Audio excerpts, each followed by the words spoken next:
Taking a look at some of the most historic of questions and testing our team. This time around, Disney Trivia Minute brings us a question about princesses, royalty to be exact. Tyler Crouch, even. I am a princess, so this should be right up my alley. That's right, Princess. Yeah, you are, baby. Look out. Sparkle. Sparkle. Whoa. Shine bright like a diamond. That's what we like to say to him.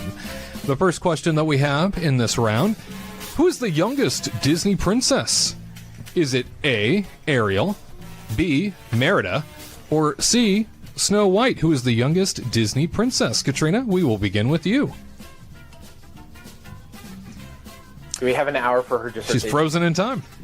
A, Ariel. Wow. Sure about that? No explanation. Don't- Okay, what- wow. Relax, Wade. All right, we got it locked in. Ariel. A. Don't push. There she goes. Garrett, who is the youngest Disney princess? Ariel, Merida, or Snow White? See, I don't think it's Ariel because my fiance's name is Ariel, and she's not. you calling her old? Yeah, what are you saying in here? the movie? Watch yourself. I was gonna go bad. No, Ariel in the movie says, "I'm 16, Daddy," and all that stuff. So it's not her. Actually, Snow White. She's like 14. I'm locking in Snow White. Yeah. All right.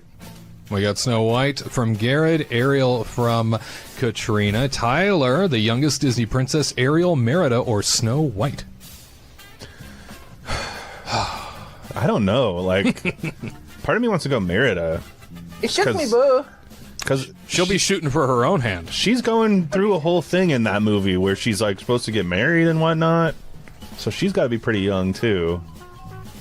But Bears. there's bears. Bears, rar. There's bears in that movie and at Whisks, Disney World. whips, Right. whips, whisks. A lot of issues here. Yeah, bears all over the place. Shoot, man. I think How old do you have to be to have a bow and arrow license? In Ireland, it's given to you at birth. Yeah. Yeah, it's true. She's Scottish. Yeah. In Scotland, Dang. it's given to you in the womb. There you go. I think I'm just to move on. I'm just gonna choose B. I think Just to move on. Merida. All right. I don't know. I think there's good reasons that they could all be young. So They sure I mean, seem they are young, young. don't they? yeah. And producer Tony, I know you're off camera, but if you were to guess who the youngest Disney princess is, who would you say? It has to be Snow White, since she was the first princess before Yeah. all these other Oh, wannabes. So you find out she's 45. But now she is. she's been through a lot. Tony playing chess. Y'all playing checkers. Tony, my dog.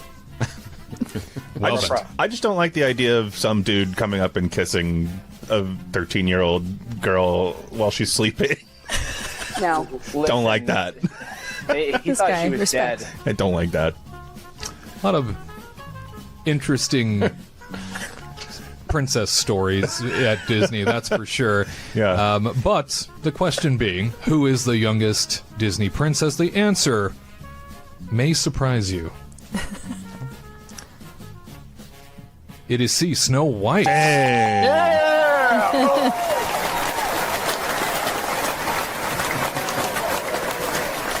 How smart are you, Garrett? You did it. Thank you. It's like the start of the show, man. I'm feeling on top of the world right now. I'm on top of Spaceship Earth. Whoa. Are you waving Wow. like Mickey on top of Yeah. Spaceship Earth? Please. Just like that. Yeah. There he goes. Yep, just like that. Just like that. Very good. Well, let's keep that momentum rolling.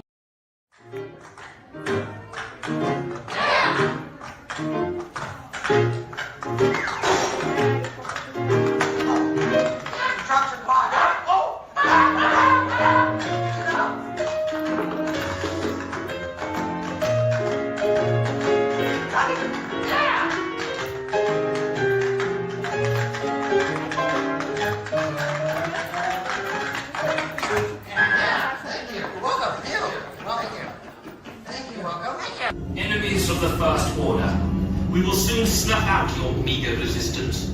You chose the wrong side, and now you will pay. The resistance prisoners. You have what I want. You know the location of the secret base, and I will take it from you. We'll need it on the bridge. Keep the prisoners here. I will return to finish this personally.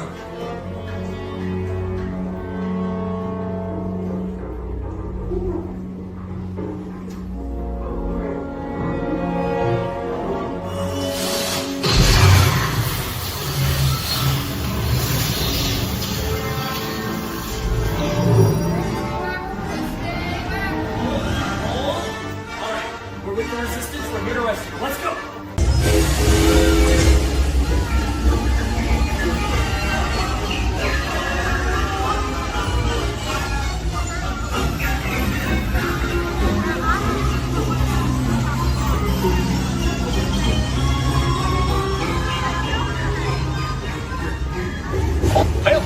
Tailspin, full swing on. Can you all hear me way back in the back? Welcome aboard, folks. We're ready for a relaxing ride around the park.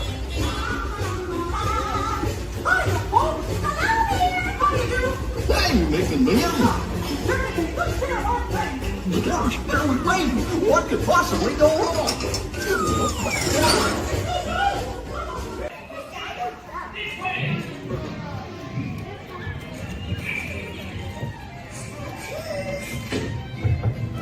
Der Hafen ist Mexikos nicht. This way.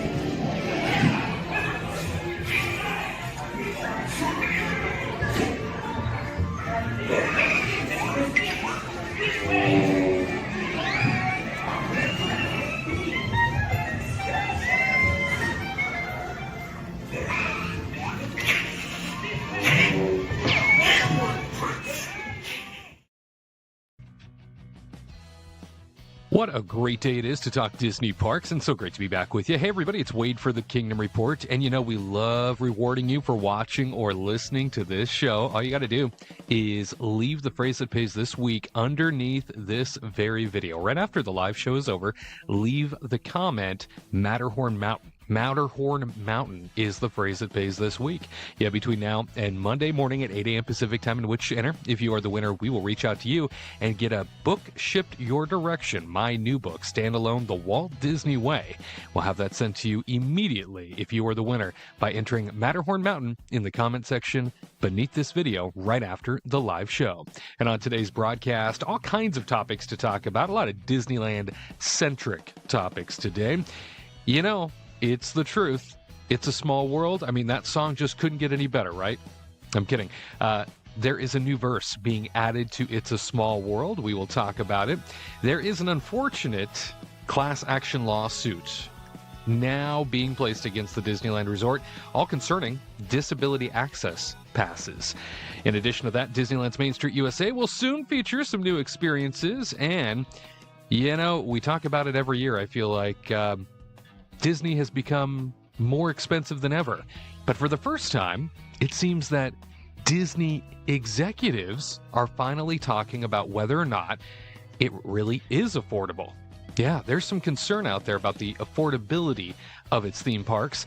We're going to discuss all of it and so much more. Who is we, you might be asking? Well, I'm back again with my great friends, Tyler Crouch, Katrina Manzoni, Garrett Hassel, and Disney News Talk Live. Well, it begins for you next.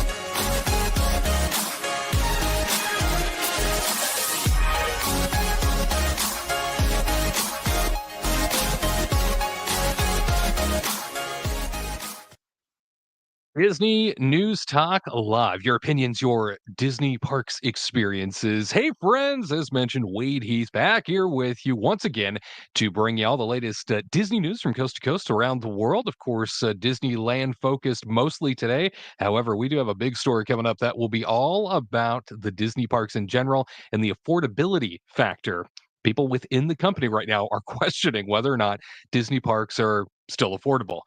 Certainly a much meatier topic that we will all be diving into in just a bit.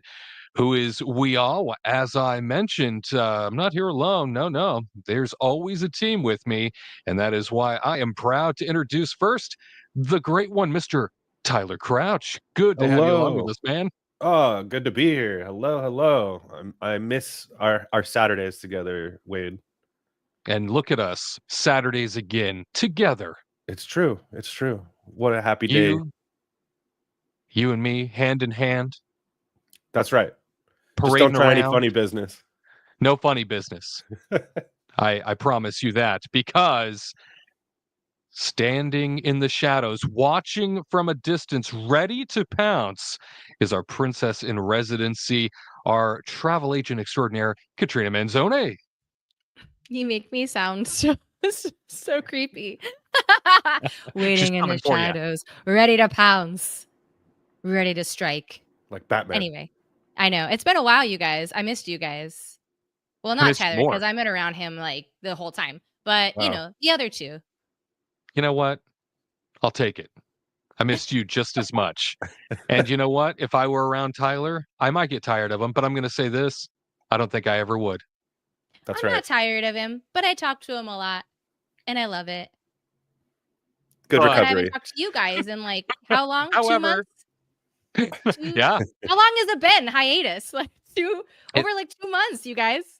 Yeah, it was just before Christmas, and here we are. You know, it's a new year, February. We're so grateful to have everybody along with us, and certainly we can't do this without our golden goose, the guy you know as our Kingdom Report reporter, Mr. Garrett Hassel. Well, hello, hello, hello, and all I can say is wop, wop, wop, wop, wop. I'm gonna do my stuff. That's our goose. Mm-hmm. This, Trying to this strike is a why I chord, miss and it's him. probably a Disney lyric. That's right. Good to be back with you all. The best of the best. Moments together, friends forever, hand in hand. I am so thrilled that we get an opportunity to join together once more for a little bit of Disney news, a little bit of magic, a little bit of fun. Of course, the gang here, we can't kick things off unless we have our question of the week. Our question of the week this time around is the one thing you're most looking forward to this year at a Disney park. It could be anywhere in the world, any Disney park that has something going on. And right now, I think all of them have plans for something to happen in 2025. So there is a lot to choose from as we move into this iconic year, 70th anniversary for the Disneyland Resort. And with that is also coming a whole heck of a lot of extras for the other theme parks. A lot announced last year at D23, the expo and fan event that said, you know what? Everybody's getting a little bit of love going into 2025 and beyond. So, Tyler, let's start with you. What are you most looking forward to this year at a Disney park? Where and what? Well, I think for me, the number one thing I'm looking forward to is something we're going to be talking about later in the show, which is finally getting a glimpse of that Walt Disney animatronic. I mean, that I'm very just curious. I'm like, how is that going to be? I'm not like ecstatic about it. I'm just like very, very curious. What are we going to even be seeing? What is this? Is this going to be the coolest animatronic we've ever seen, or will it be spitting in the face of the ghost of Walt Disney? Well, I'm just very excited to find out. No spitting in the face, please. Well, listen, I'm not the one doing it. I think there's something to be said for, like, I believe that Walt Disney, I'm not sure he would be a fan of this project, in all honesty. But I think that if they do it well, which is probably why it's taking forever, if they do it well, then it could be a very cool like gosh, why can't I think of the word right now? It'd be nice to have. Why can't I think of the word, man? Brain fog. I know, seriously. I'm sorry, You've everybody. been I've had COVID, and I've been in the house for like literally a week, so I'm just like barely can talk right now. But Just been talking to Okay. your wife and your cats. pretty much, exactly. Like a dedication type of thing. It'd be a very I cool see. dedication to Walt. That's sort of the word I'm Absolutely. looking for. But You betcha. You mean Well, homage? yeah, stuff like that. yeah. Paying Never mind, I homage tried. to I helped. the great one. Yeah, didn't work. like paying homage. Yeah. I think that's pretty much what sums up my thoughts. Let's just hope it's beautiful. That's all I'm saying. No kidding. Yeah, you can't roll this sucker out for the first time and not have it be spectacular in every way. Yeah. If it's anything less than, they're gonna feel it. They're gonna hear it, aren't they? Oh yeah. It won't be pretty. It won't be pretty. No, that's for sure. Katrina, one thing you're most looking forward to this year at a Disney park? Let's see. I kind of agree with Tyler. It'd be kind of interesting to see the Walt Disney animatronic, but I'm actually kind of excited to see Flower and Garden Festival again, because I do love the Flower and Garden Festival at Walt Disney World. It's really pretty, and they're adding new topiaries, so I'm kind of excited to see that. I know. It's a pretty bland answer. I'm sorry, you guys. You like what you like. Nobody's it's just gonna so knock you pretty. for If that. you've never been, you should go. It's so It's so fun. beautiful. It's so pretty. All the flowers. So pretty. Oh, Garrett, what an impersonation! Wow. And There that are leads us to beautiful you. butterflies flying around at the Flower and Garden Festival too. That's our Heimlich. I You miss got Like something he's you're here. most looking forward to? Say that again. You got something you're most looking forward to? Yes. So for mine, it's going all the way to Magic Kingdom, and it is Disney Starlight Dream the Night Away, the new nighttime There you parade go. spectacular. And as a former, cast member that got to perform in Main Street Electrical Parade, may it never come back. Let just rest in peace.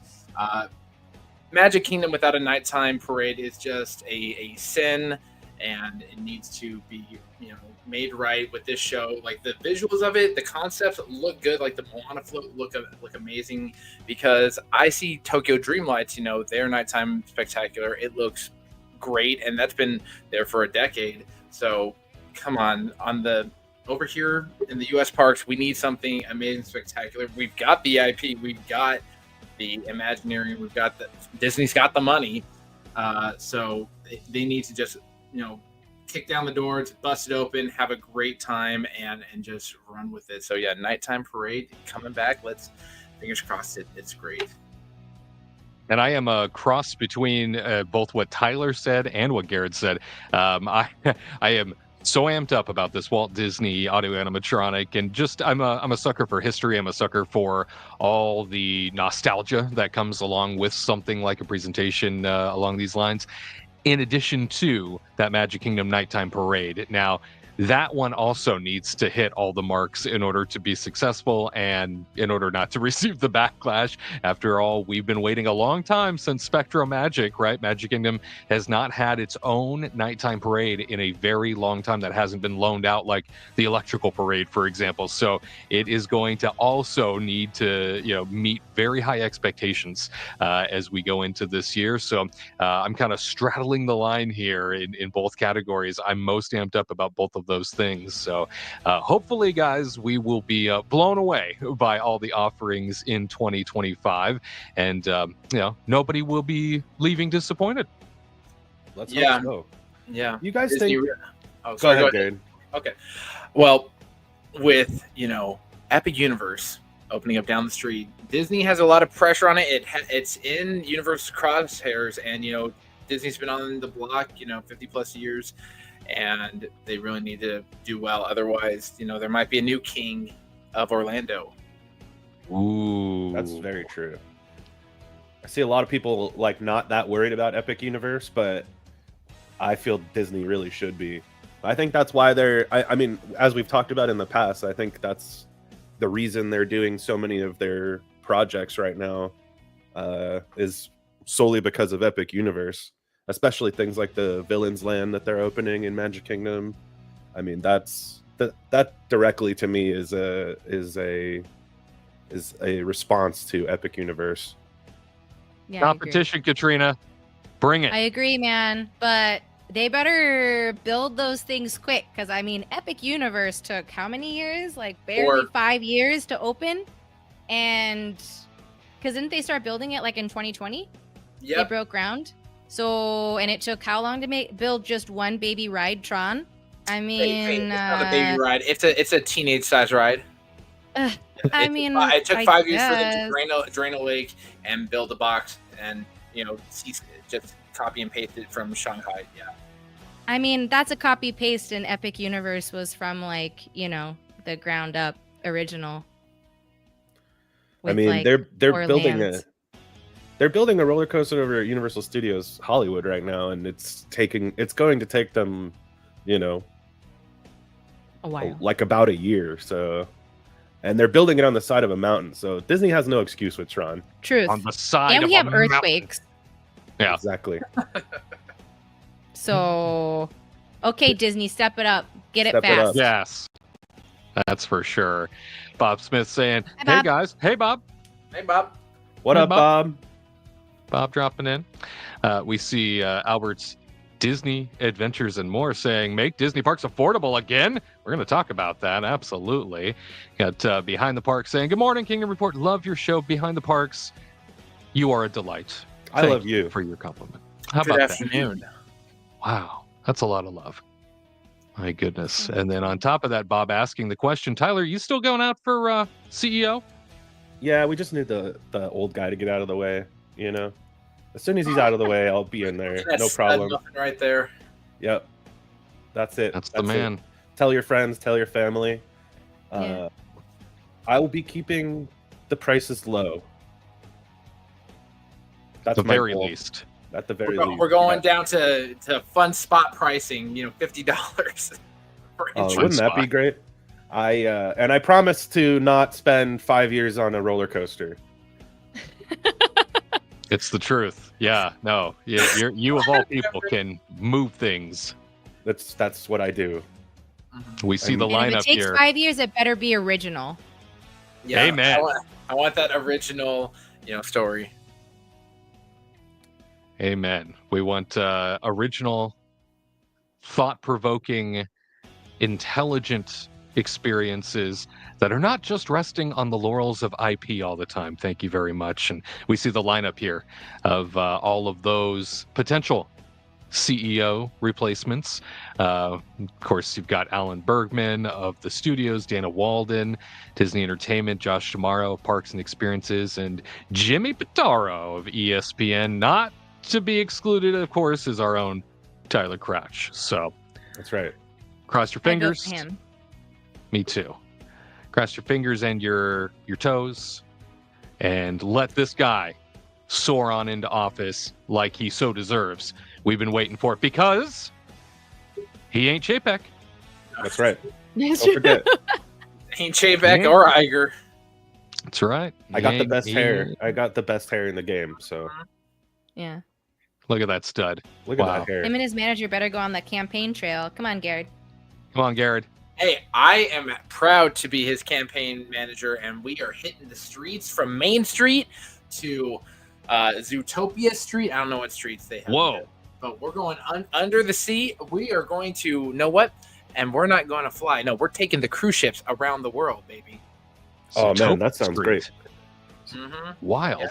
Oh my gosh. Or we can take the Millennium Falcon on Smuggler's Run and get there even faster. Thought it was gonna be a good day, and then you have to mention things like that. That's another promise I have. I promise to bulldoze that ride into oblivion. Whoa. Wow. He chose that. He woke up this morning and chose violence. Some people prefer it. I don't know who they are, but some people prefer it. Others prefer Expedition Everest. I don't know who they are. Maybe Tyler Crouch. All I know is pain in my life. Right. I still love how sad you look.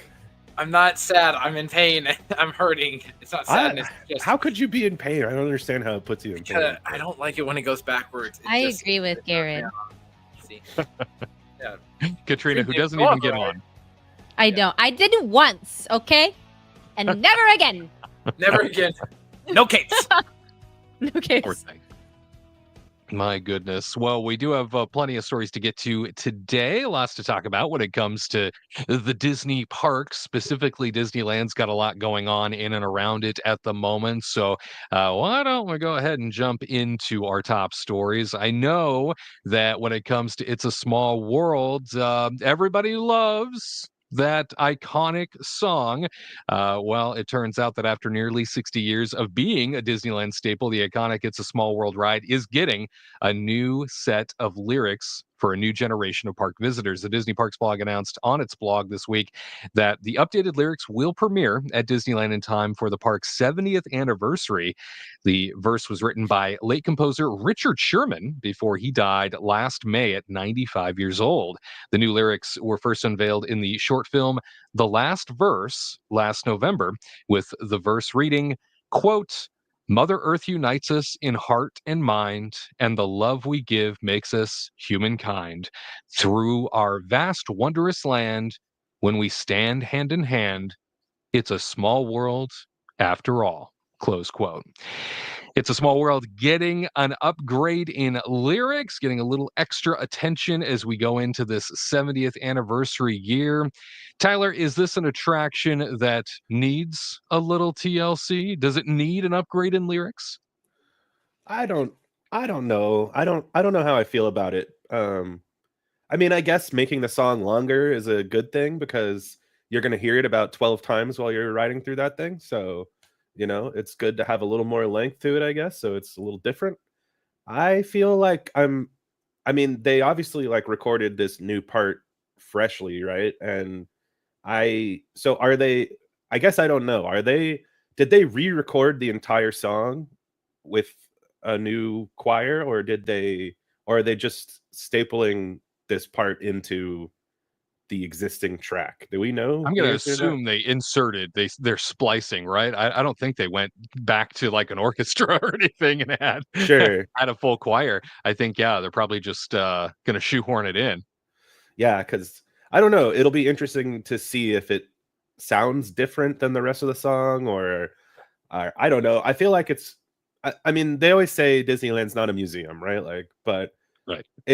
this is one of those rides that feels more museum like than a lot of the rest of the park to me, because it's just such a classic ride, and the art is, I don't know, so widely beloved. It feels like it shouldn't be touched as much as possible. I feel like I say that, and then I saw that they added Groot to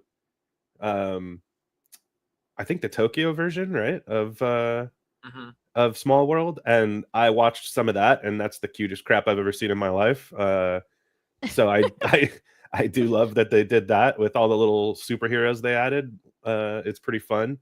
I just, I don't know. I'm excited to hear it. I'm hoping the lines aren't going to be super extended because of it, but I think it should be fun overall. I think so too. And Garrett, this is a Walt Disney original, right? A Walt Disney classic with lyrics composed by the original composer, now coming back with a final lyric to be added to the mix. Are you somebody like Tyler? Like, do you think perhaps this is being an attraction that is so original in scope? Is this something that deserves to be a museum, or is it worthy of adding things to, especially if it's by somebody who helped compose it the first time? Disneyland will never be complete so long as there is imagination left in the world. And Ooh. being that the Sherman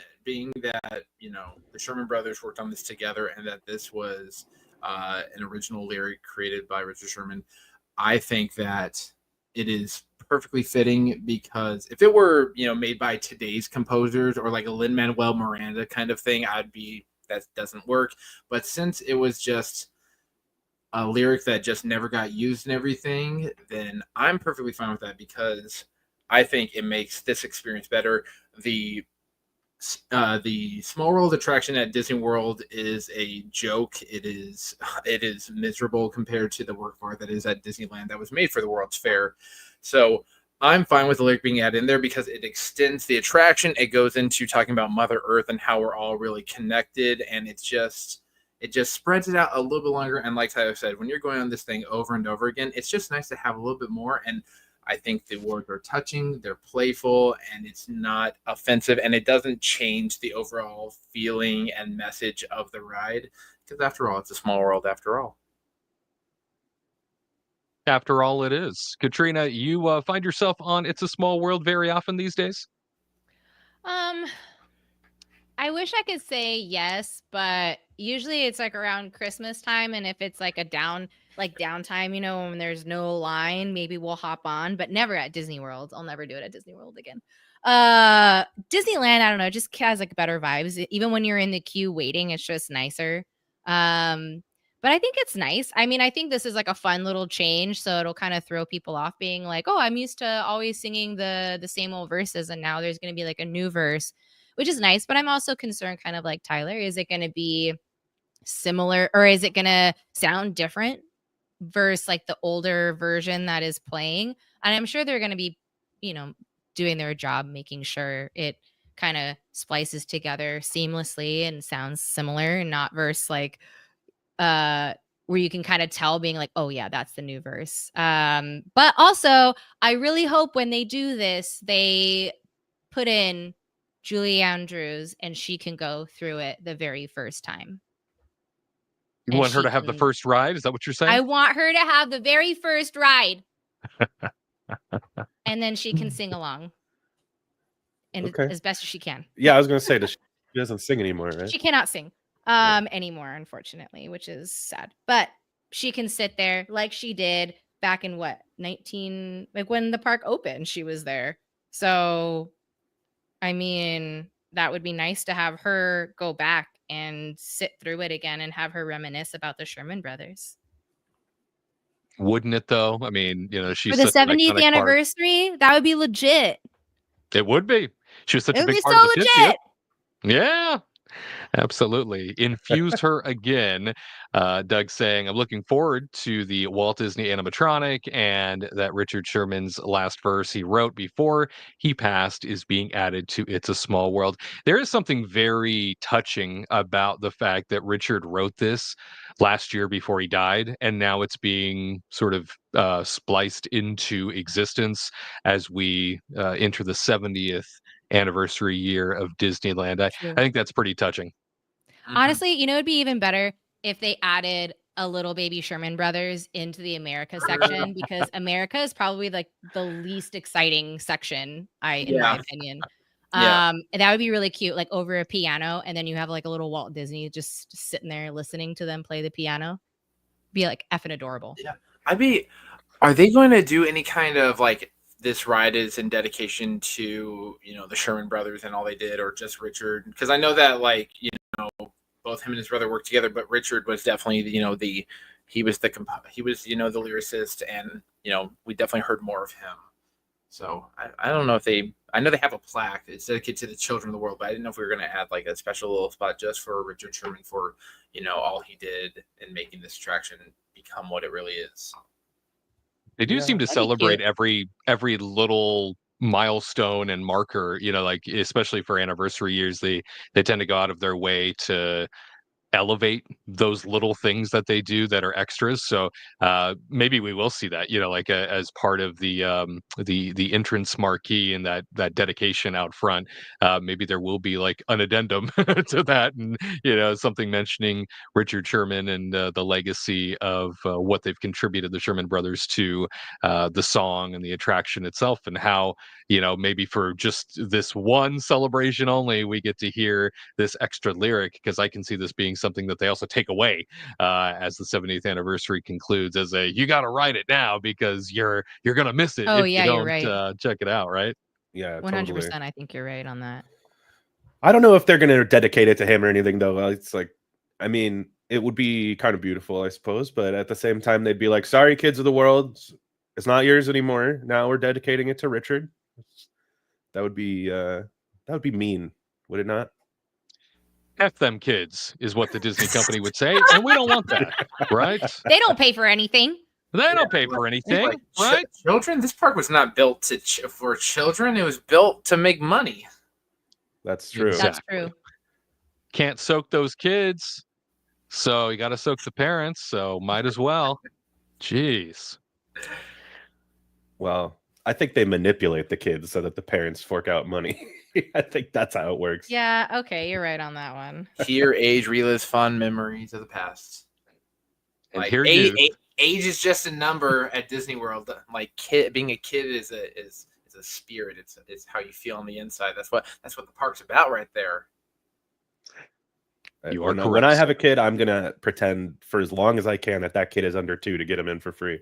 Don't do that. Don't end up on TikTok and all that. I know he's gonna be one of those, and I'll be like, no. I don't want to see you there. You're like, Tyler, you're the CEO. Why are you yelling at one of your cast members, man? Like, you make so much more. Like, why are you yelling at Jimmy right there? Why would I be yelling at a cast member? What does that have to do with it? Because you said you're going to try singing your kids in, even though they're not 2, and then you're going to get into a fight.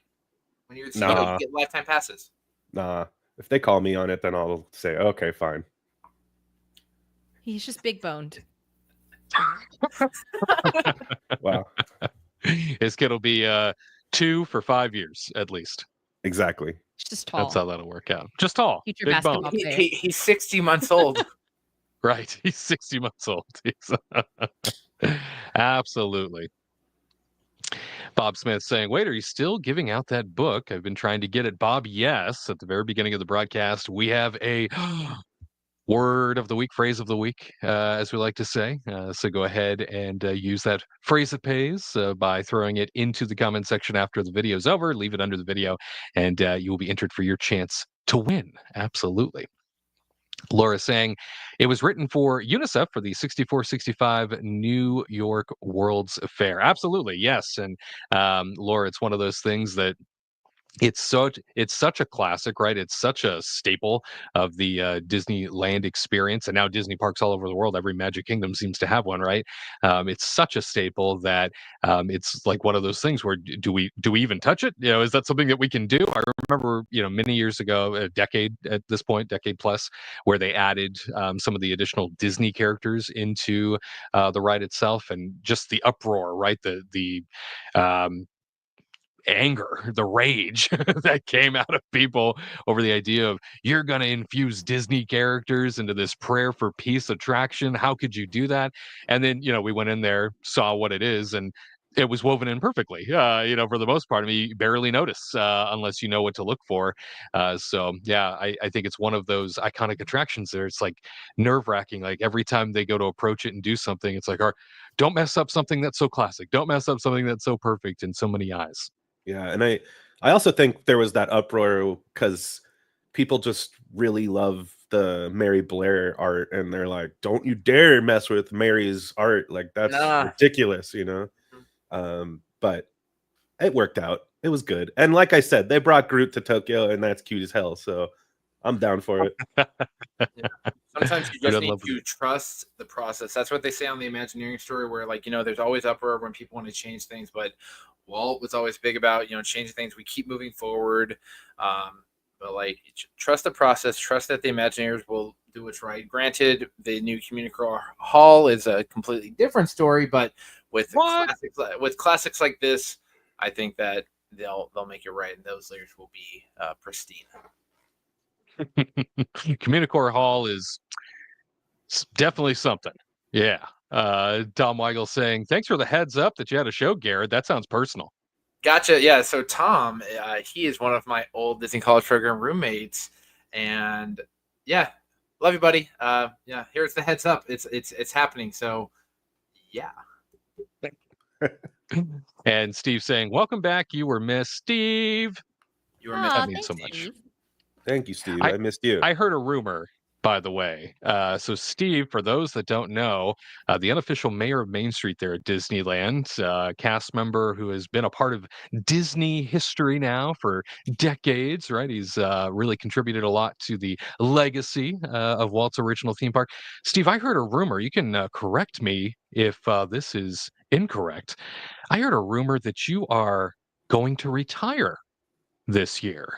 And if that is the case, Oh my goodness. I think we need to have our own special celebration for you and for all that you've contributed to the magic over the years. So, Steve, if that's the case, congratulations to you. But oh, what a piece of magic that we'll be missing beyond your presence there. It's going to be very tough to see.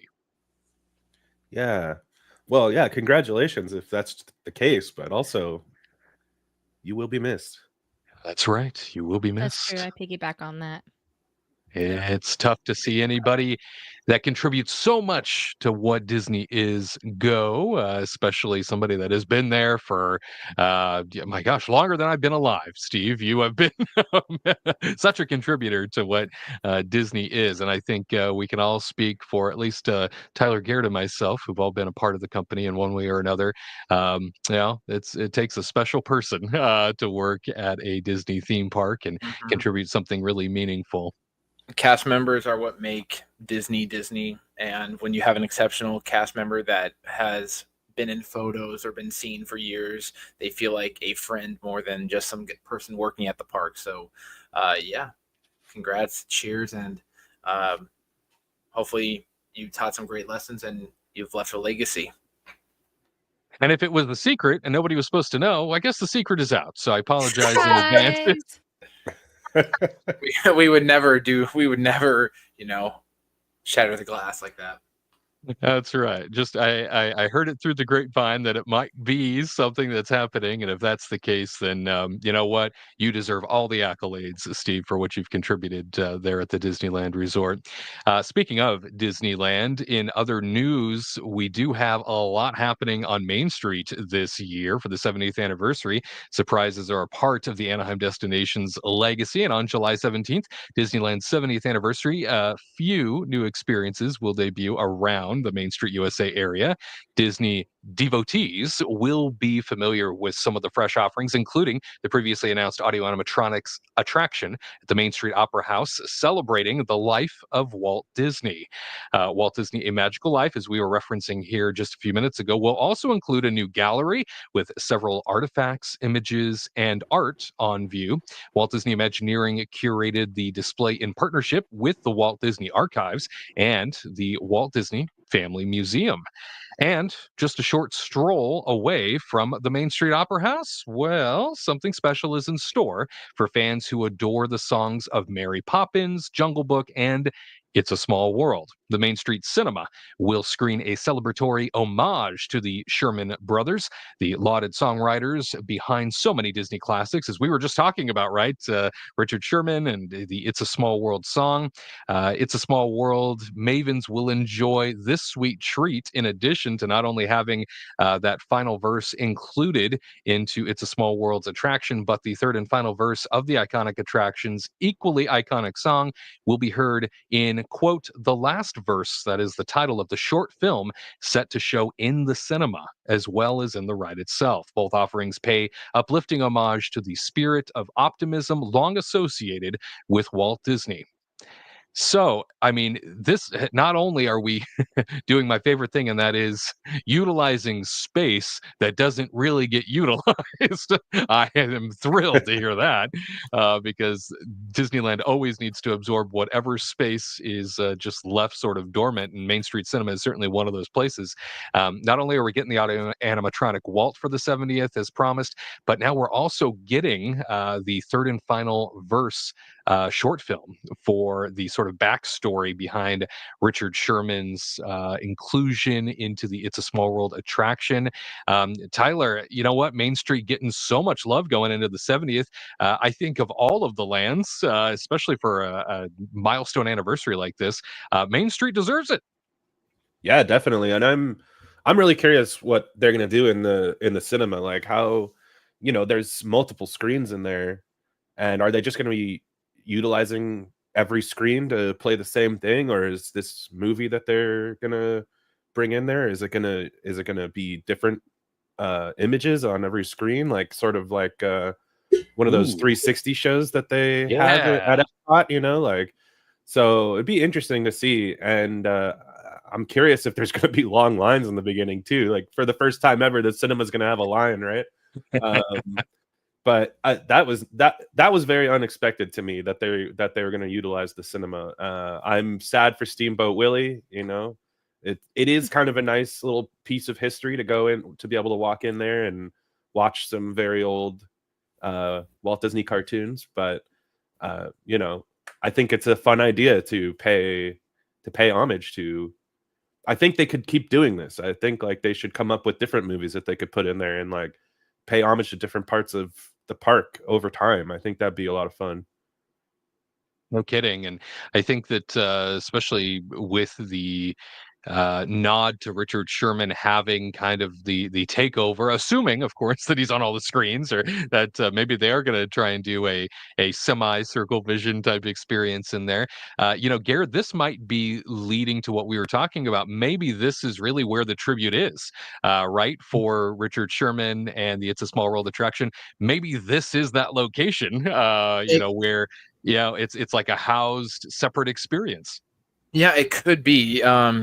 Disney, like in the parks, they like to spread people out so that way it's not all just contained in one zone. And the area, like it can bottleneck getting to It's a Small World. And so, like even for those that do know who Richard Sherman is, they want him to have his own special little area. And if it is, in the cinema, I think that is a great place for him because. Like even just him singing or talking, he is such a colorful and creative guy. Like you look at any of the old clips of like how Mary Poppins was getting made, or any of the kinds of team ups he did with Walt, and it's always just smiling and just so sincere and genuine. So I think that being there would be a fantastic thing. And hey, I'm all for like. As great as his lyrics are, I love it when you hear the composer sing it in their own way, because It's a Small World was not originally as upbeat. It was more like kind of like a somber ballad, like very very slow. And so I'm happy with it, and it only works at Disneyland. At Disney World, I don't think it'd feel as genuine or true, just because he helped open that park. And yeah, the cinema could be a good place for it. I'm all for it, and people need to know who Richard Sherman is and what he did. And the cinema itself at Disney World is now retail. Exactly. Right? Yeah. And they do like little throwback things, and like it's cute, and they got art in there, which is fine, but it's not like Disneyland's Main Street is just so much better. And whether it's the gas lamps or all the different lights, Disneyland Main Street is just perfect, picturesque, and it just it leads you to a very dignified, demure castle. Very mindful, you might say. Very mindful, yeah. Mm-hmm. Yes. Very true. Very true. Main Street, certainly intimate, very huggable at Anaheim's location versus Walt Disney World, which is quite grand in scope, which also has a place and is kind of an epic feeling when you walk in for the first time. But Disneyland's very very intimate scale, so it feels much more commendable, right? It feels much more like yours for the first time. So a huge fan of Main Street USA just in general. I think it is my favorite land. I think I've said that before in past years. I think I long for a time of Main Street USA, this little carefree town. It just seems like such a sweet little place to live. Katrina having new experiences coming to Main Street USA during the 70th anniversary. Are you going to be standing in line for that Walt Disney A Magical Life? That's a tough question, Wade. I don't know. I don't know if I would wait an hour. I may try to, pop in if it's like a little bit under an hour or something, but I don't know. I wouldn't really wait an hour, but I am curious to see how they're doing the Main Street cinema. Tilly's going to be busy, girl. She's going to be like, uh-oh, I got people. It's true. But I am curious what they're going to do, if they're going to play like little videos and stuff. Because I would wait, like 30 minutes or so. But I am curious how they're going to have the line form. Because if there is going to be a line for Main Street Cinema, it's going to bottleneck that whole area. You know what I mean? I can see that They're too. going to take up the whole walkway. And then there's like the Starbucks and all that stuff. So then there's always like a little line and little bottlenecks everywhere every now and then. But yeah, I mean, I'd probably wait a little bit under an hour maybe to see Walt Disney, because you know that line's going to be hours long for a while. I wonder what they're going to right. do with that line. Yeah. Oh, Yeah. yeah. They at least have a little bit more flexibility, with a sidewalk out room. front, and they can, Main Street itself. I mean, outside of that cinema, because I mean, cinema is what, a max of 20 people. I mean, they can fit in there. Yeah. It's not like If it's not like it's you going can to be really an stuff hour people in. line, then how are they going to usher people out? Are they going to force people out? And they're going to be like, okay, everybody out. And then bring the next Right. group in? I wonder if they're going to use that backstage corridor that they have for the bypass, when things are especially busy. I know that the back door of the cinema leads out to that, although I think that corridor goes up and around it. It's been a while, but I think it goes up and around that back door of the cinema, so they might have to make a little connecting ramp. But yeah, I mean, I think that first probably 2.5, 3 weeks, you're probably gonna see this poor little cinema inundated like never before with interest. So Can we good luck lightning to lane our. the experience? Yeah. Can I lightning lane myself on in there? The guest control is going to have quite the handful there. Oh my God. If Disney had a way to do it, they probably would put that for Lightning Lane and make more money. Of course. Don't give them ideas. Dang it. You're absolutely right. Yes. No, Or if you it's buy so that true. Premier Pass, or what is it that went like $500 Yeah, Premiere. Lightning Lane pass for the day, like you get immediate access to these two things for the 70th. I would do Shove that them in. Pay a if I was fortune. Let me Disney. see it.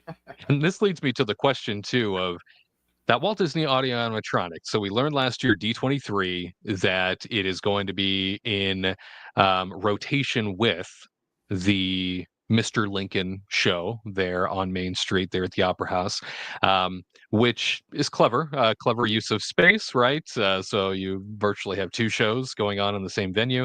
But that is how they've chosen to present the Walt Disney audio animatronic for the first time.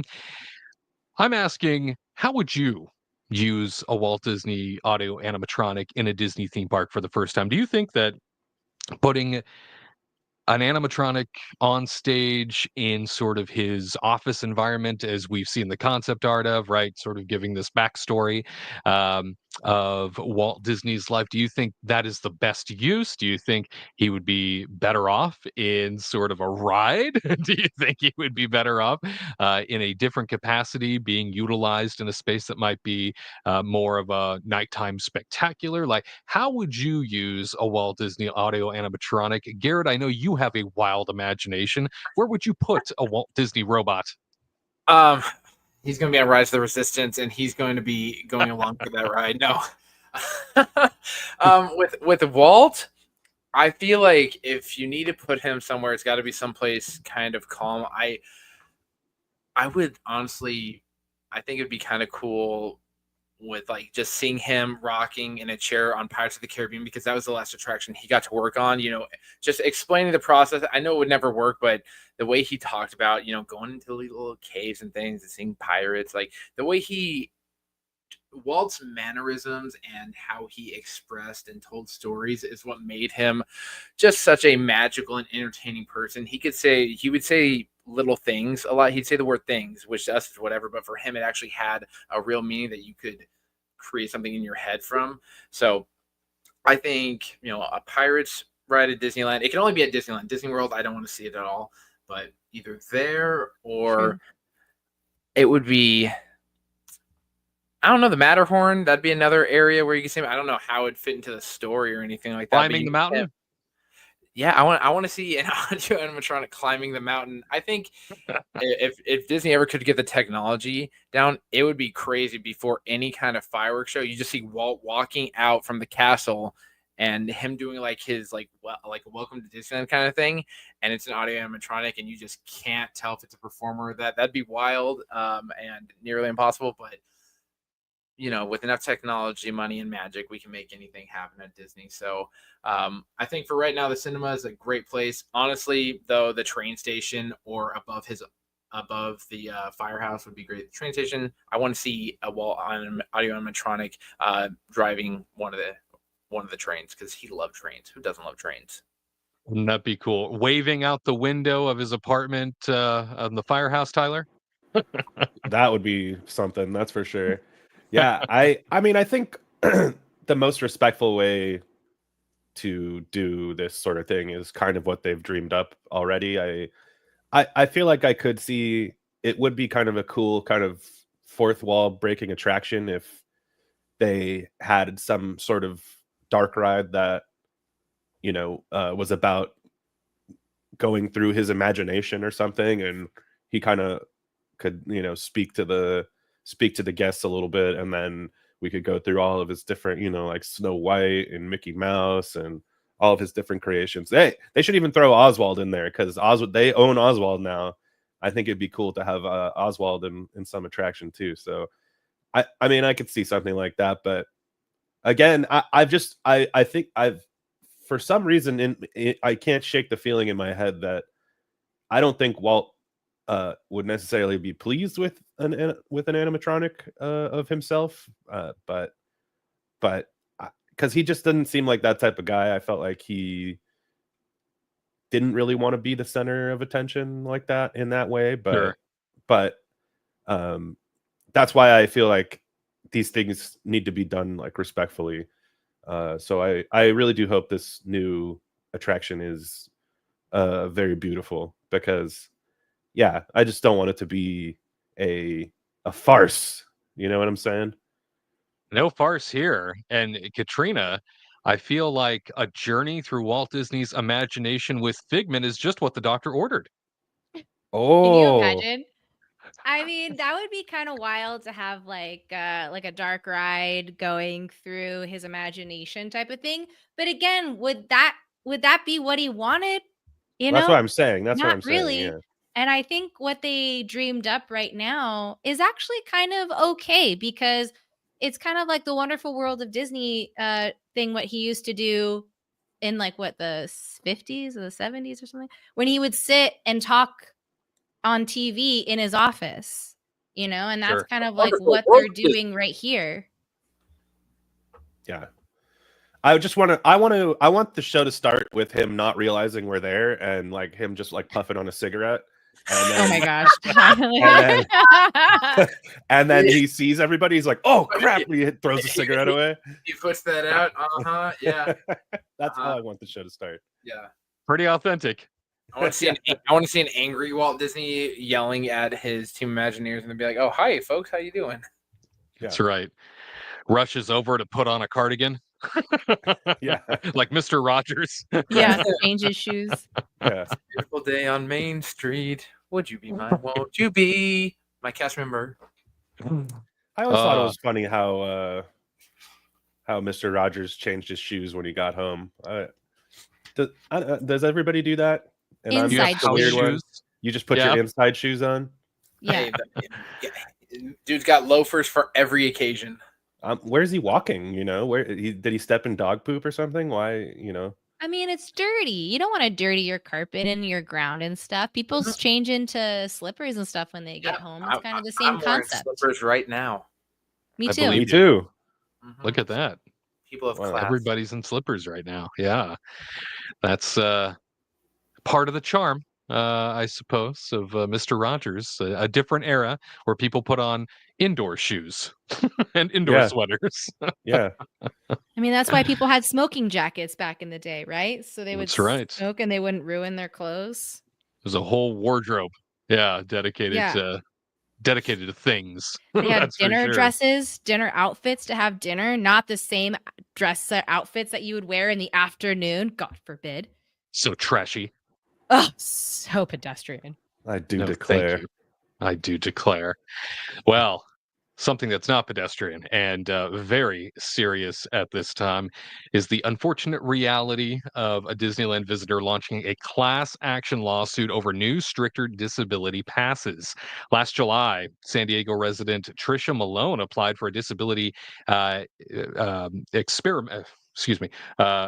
for a disability exemption. I could not say that word. I apologize. And did so at a booth just outside the Disneyland and California Adventure theme parks. The Disability Access Service, or DAS as it is known, is a pass she wanted, which would have allowed her to avoid waiting in time consuming lines for popular Disney rides. Malone met with personnel representing Disney for her DAS application interview. In that public setting, they solicited private medical information from the disabled woman. After a short exchange, Malone was rejected as her disability did not meet new, stricter DAS standards. That denial was detailed in a 32-page class action complaint Malone filed against Walt Disney Parks and Resorts, along with partner Inspire Health Alliance in Orange County Superior Courts this past week.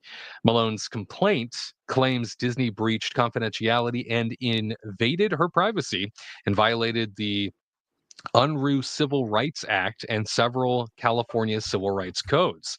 The woman's attorneys claim in the complaint the new DAS pass standard, quote, unlawfully excludes individuals with other disabilities, close quote. The complaint did not provide any details on the plaintiff's disability. She is asking Disney to revert to a previous, less restrictive version of the DAS pass enforcement. She's also looking for statutory damages, restitution, and the cost of attorney's fees. The Ontario-based McCoon Law Group, which is representing Malone, issued a statement on her behalf saying the case is about the people the DAS pass is meant to benefit, saying, quote, Disney has arbitrarily determined that a wide range of disabilities do not qualify as such under the Disability Access Service Program. The park cannot provide a great experience for all, while its DAS program continues to target and marginalize those it purports to support and protect, close quote. A Disney spokesperson who asked not to be named said the park strives to provide a great experience for its disabled visitors, saying Disney offers a broad range of effective disability accommodations and has worked extensively with experts to ensure that our guests' individual needs are properly matched with the accommodation they require. And we believe the claims in this complaint are without merit. The spokesperson said. Disney's DAS Pass is not a license to skip waiting. Rather, it provides a pass holder a return time for an attraction where they'll be placed in line with those who have paid for express or lightning lane access. And in April, Disney announced it was changing the DAS qualifications. The new wording noted that the DAS program, then the most popular at the park, was, quote, intended to accommodate those guests who, due to a developmental disability like autism or similar, are unable to wait in a conventional queue for an extended period of time, close quote. Older standards were much broader for guests who have difficulty tolerating extended waits in a conventional queue environment due to a disability. Disney said that as a result of that language, the program's usage tripled between 2019 and 2024. It's these older standards, however, that Malone is requesting. Malone's attorneys argue in the complaint that requiring guests to undergo a screening process with eligibility criteria that disproportionately affects individuals with physical disabilities is contrary to California's Unruh Act and the Americans with Disabilities Act, or ADA. So there you have it. I know it was a bit long-winded, but there was a lot of details there. Class action lawsuit. I've been waiting for this to happen. I don't know about the rest of you. In fact, I'm kind of surprised that it took this long to reach the surface because based off of purely anecdotal evidence of what people were experiencing, right? Going up to the Disney cast members who have sort of been designated and trained to handle these situations, the responses of folks who have gone up to these cast members and who have shared their experiences of the types of questions that they've been asked and the things that they have been asked to share with those cast members kind of blew me away just because I didn't think Disney would ever go here. I didn't think Disney would ever venture into this territory that is so. It's such a tiptoe environment when it comes to what can be said, what can't be said, what can be asked, what sort of information can be divulged. Now, I'm sure that the team that was specially designed for this probably went through round and round of training with legal jargon and things that they're, able to ask and things that they can ask.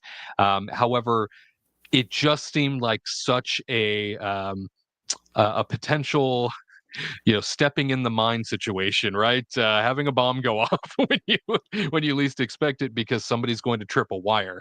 It just felt like that scenario was about to play out, and now here we are.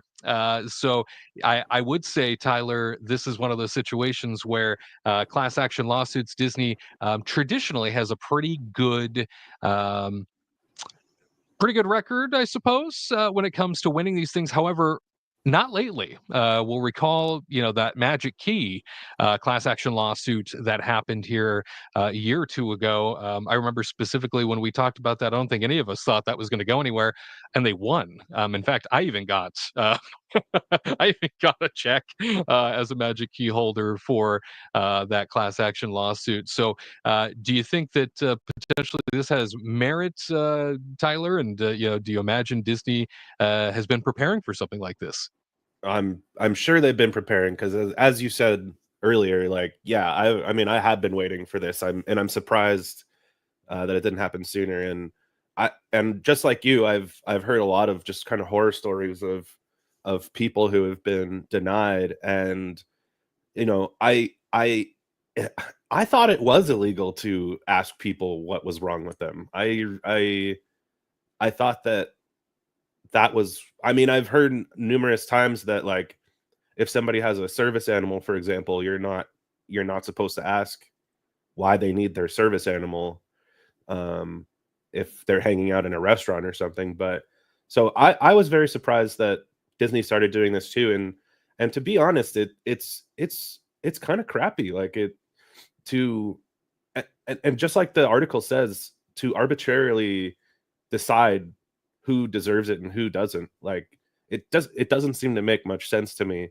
And so I think this lawsuit does have some merit to it, and I'm very curious to see where it leads. But Disney is stuck between a rock and a hard place because this is a system that unfortunately gets abused or has been abused in the past. And I think we all have heard stories of people who don't really need it, just trying to take advantage of it to, skip the longer lines. And that's a huge bummer. And now because those people abuse the system, the people who actually need it are starting to suffer. And it's a huge bummer. I don't know what Disney could possibly do to make it more open to people because again, people abuse the system. But I've always been surprised at the steps they've taken to make it so much more difficult to get this DAS pass. It's really unfair to the people who really need it, and it really is a shame that people abuse it. I think there's a special place in hell for you if you are the type of person that's going to abuse this system. And here we are. People are suffering. So I think the lawsuit has merit, and I'm very interested to see where it goes. Garrett, this is something that both coasts have been grappling with for years, right? Disney World, just as much as Disneyland, has been trying to deal with the throngs of people taking advantage of these systems, many of which gloat about taking advantage of the systems on social media or, proclaim that there is a way in which to, quote, backdoor themselves into experiences that would otherwise make people wait an hour or more for the sake of an attraction. Do you think that going this route, having a class action lawsuit, number one, do you think that this is going to change the policy that no doubt was probably very heavily vetted before they rolled out a specific team dedicated to it? Because that's what they did with this new program. They created a whole team just for it, just to be there for the screening process and to make this happen. Do you think any changes on that front are going to be in our future? And number two, do you imagine this is going to extend over into Walt Disney World and kind of have a ripple effect at Disney parks globally?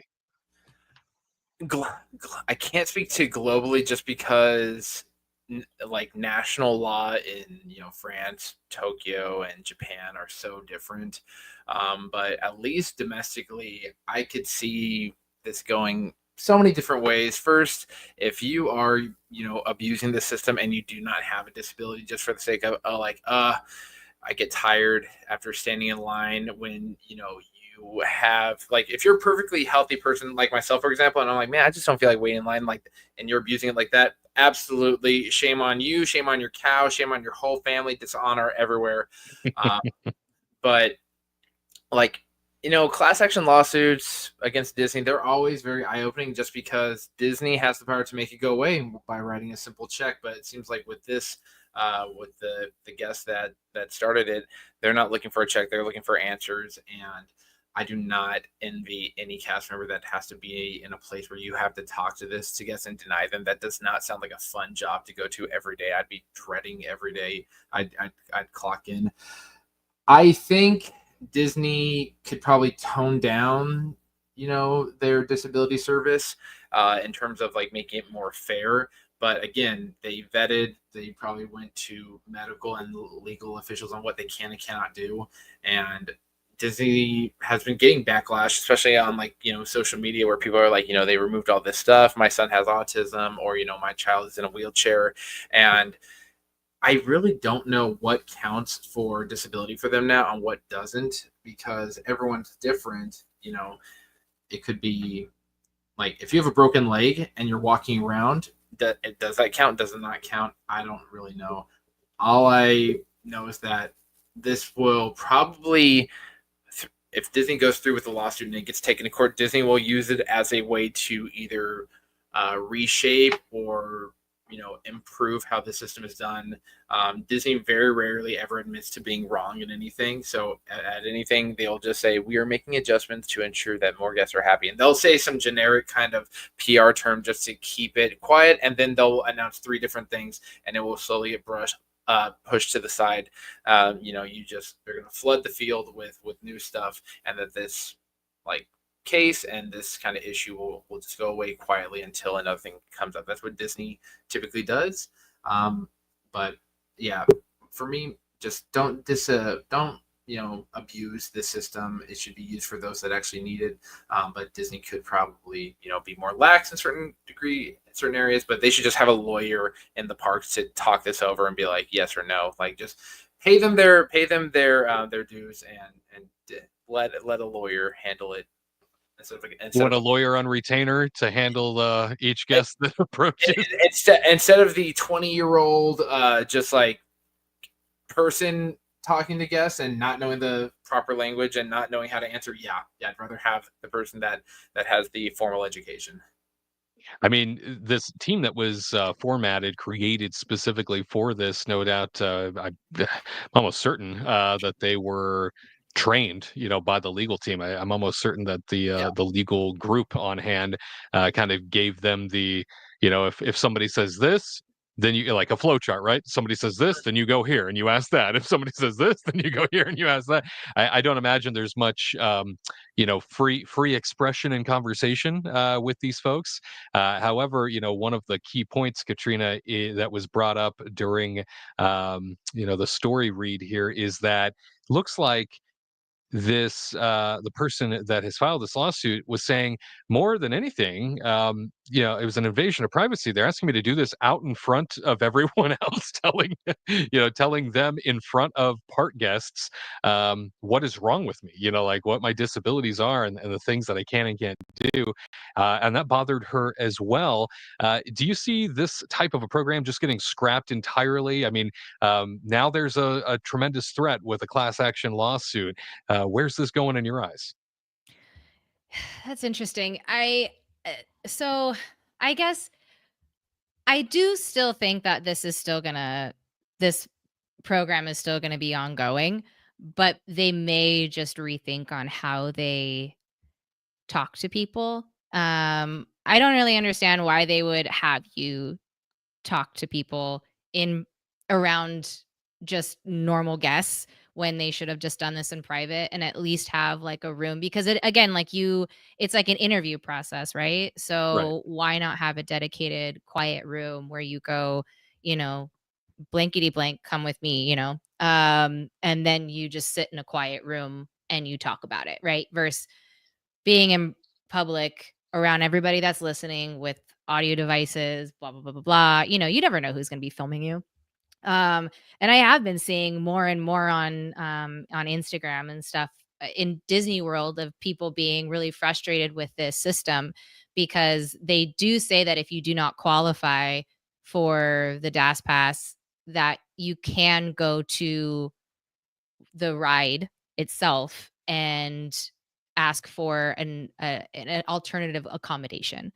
And I did see people talk about how frustrating it was to talk to the cast members in the front, and half of them understand what that keyword is, and half of them don't. So then they have to re-explain what that is to the Oh, cast geez. member, and in front of people. You know what I mean? And when you're in front of a cast member by the lightning lane area, that there's probably a queue in the lightning lane, or there's other people wanting to ask a question, so they're behind you and you're trying to talk to this person, and now you have to plead your case and say, I would like alternative accommodations.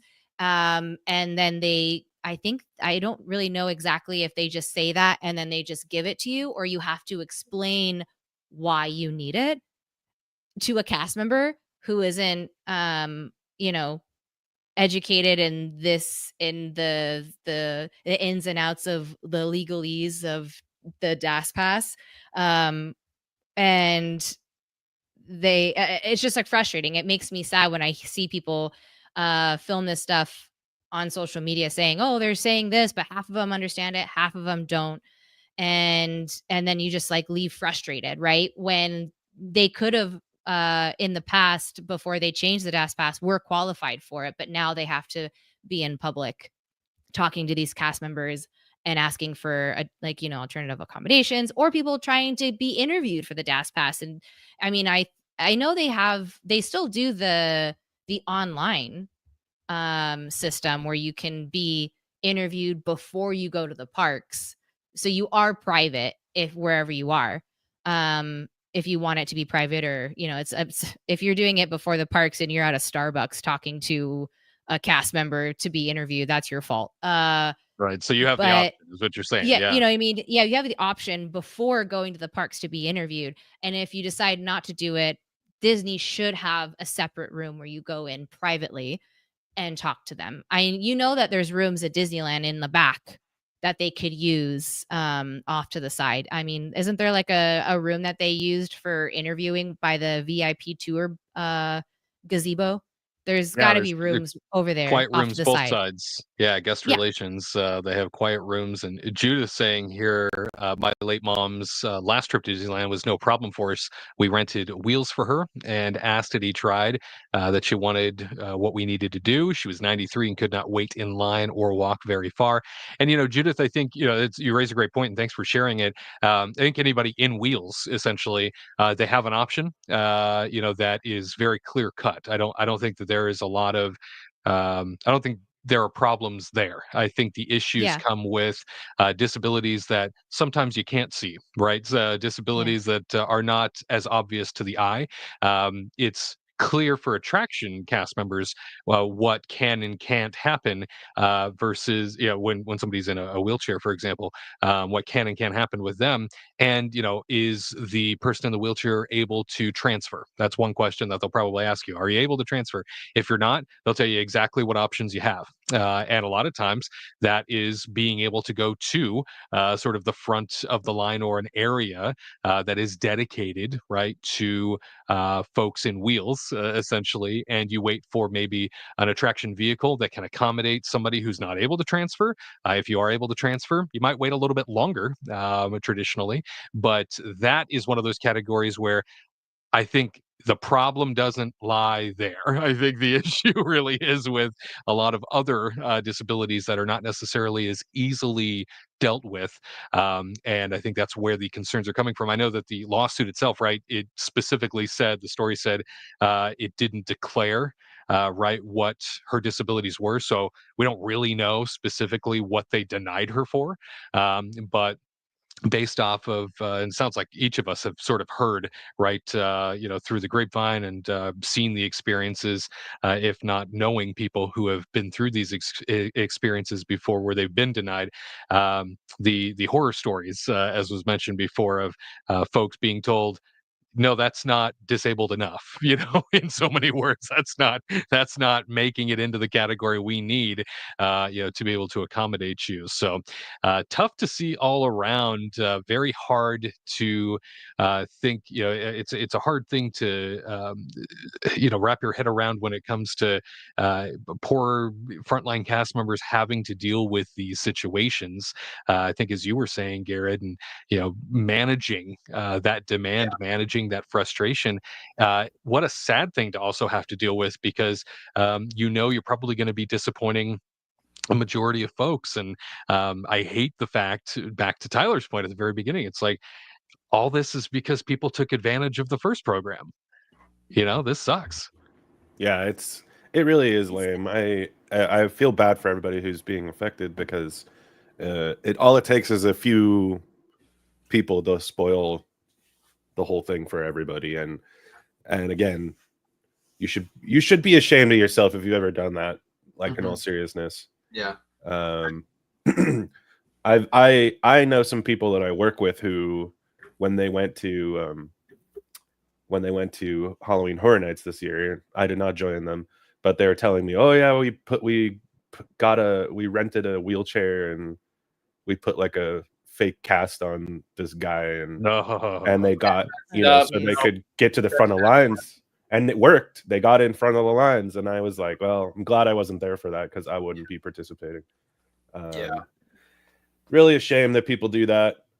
And that's the thing too, is, like I said earlier, like, Disney is stuck between this rock and hard place, because it is insulting to ask somebody, okay, so what's wrong with you, but they're kind of, in a way, forced to do it, because so many people, like it said in the article, it like the use of the DAS Pass tripled over the course of 4 years, which is just like, that people are just watching TikTok and here's my secret of how to skip the Disney lines, and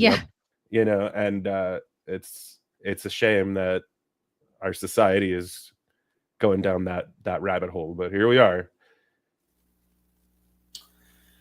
It's like walking on a tightrope in stilettos. It's you don't, like, all you do. I feel like, honestly, it needs to be some kind of formal application where you need to go through it, talk to Disney a week before you come out there, and that's what it's turning into. It's very kind of bureaucratic, and with Ariel being in the medical field, this is kind of relating to, is this violating HIPAA, where you're disclosing personal medical information, because it's like, hey, what's wrong with you, dude? You look fine to me. And then it's like, oh, you just opened up a can of worms. So Disney's wearing stilettos, walking a tightrope over fire, and let's see what happens. So all we can do is sit back and watch the show, because I'm just glad I'm not involved in this lawsuit. No kidding. I'm glad I'm not involved in every lawsuit. That's true. I don't want any. Thank you. None, unless they send me a check or something, then I'll be involved.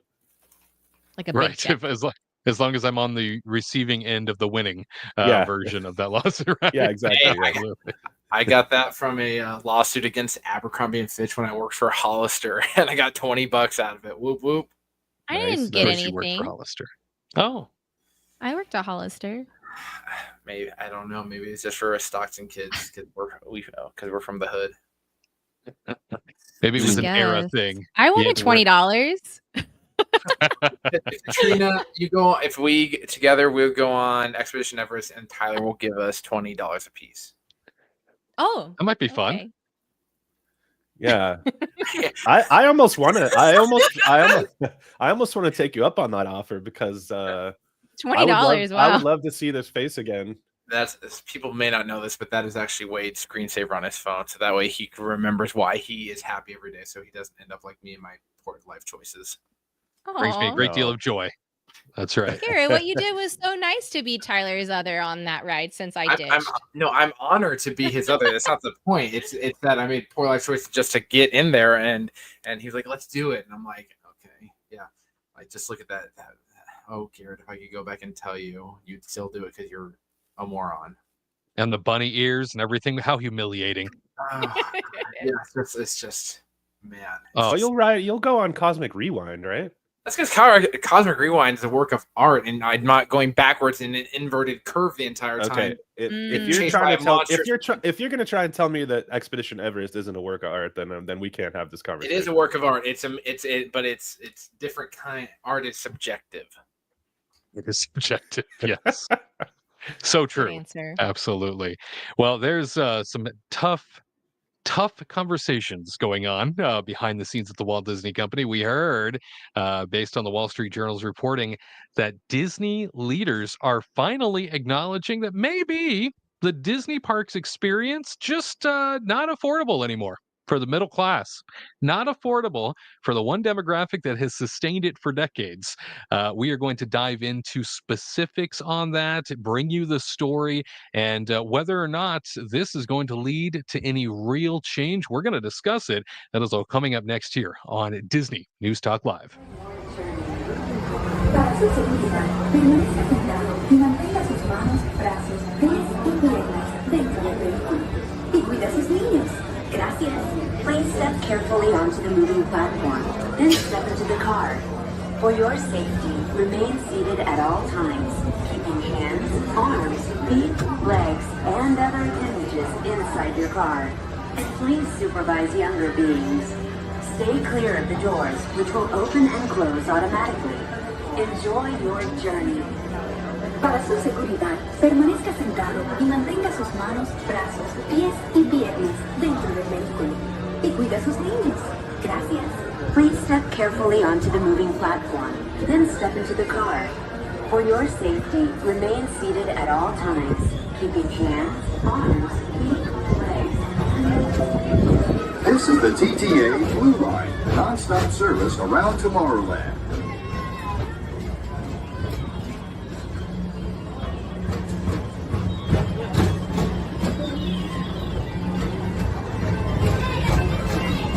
Greetings, intergalactic travelers. Welcome aboard the PeopleMover, presented by Enterprise.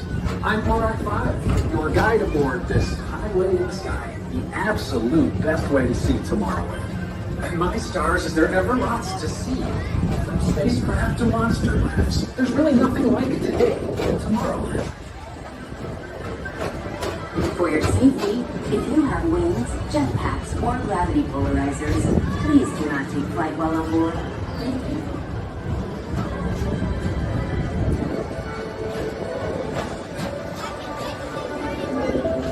The next station is Tomorrowland Urban Planning and Star Traders. Transfer to Green and Red Line. Don't worry, your express train keeps on rolling through the future, right by two of my favorite spots.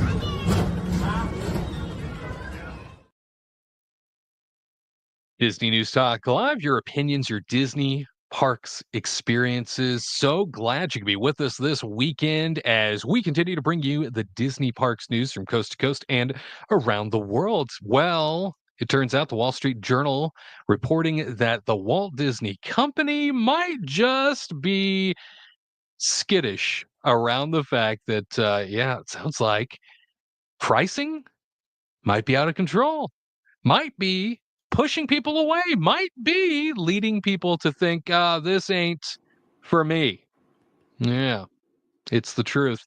Disney reportedly concerned about affordability of its theme parks. Disney Parks is responding to a report criticizing the company's skyrocketing prices that are making theme park visits even more unattainable for middle-class families. This comes after the Wall Street Journal published a report claiming that officials at the Walt Disney Company who work in park pricing admit that the theme park experience has become unaffordable for the average American as executives have grown, quote, addicted to price hikes, close quote.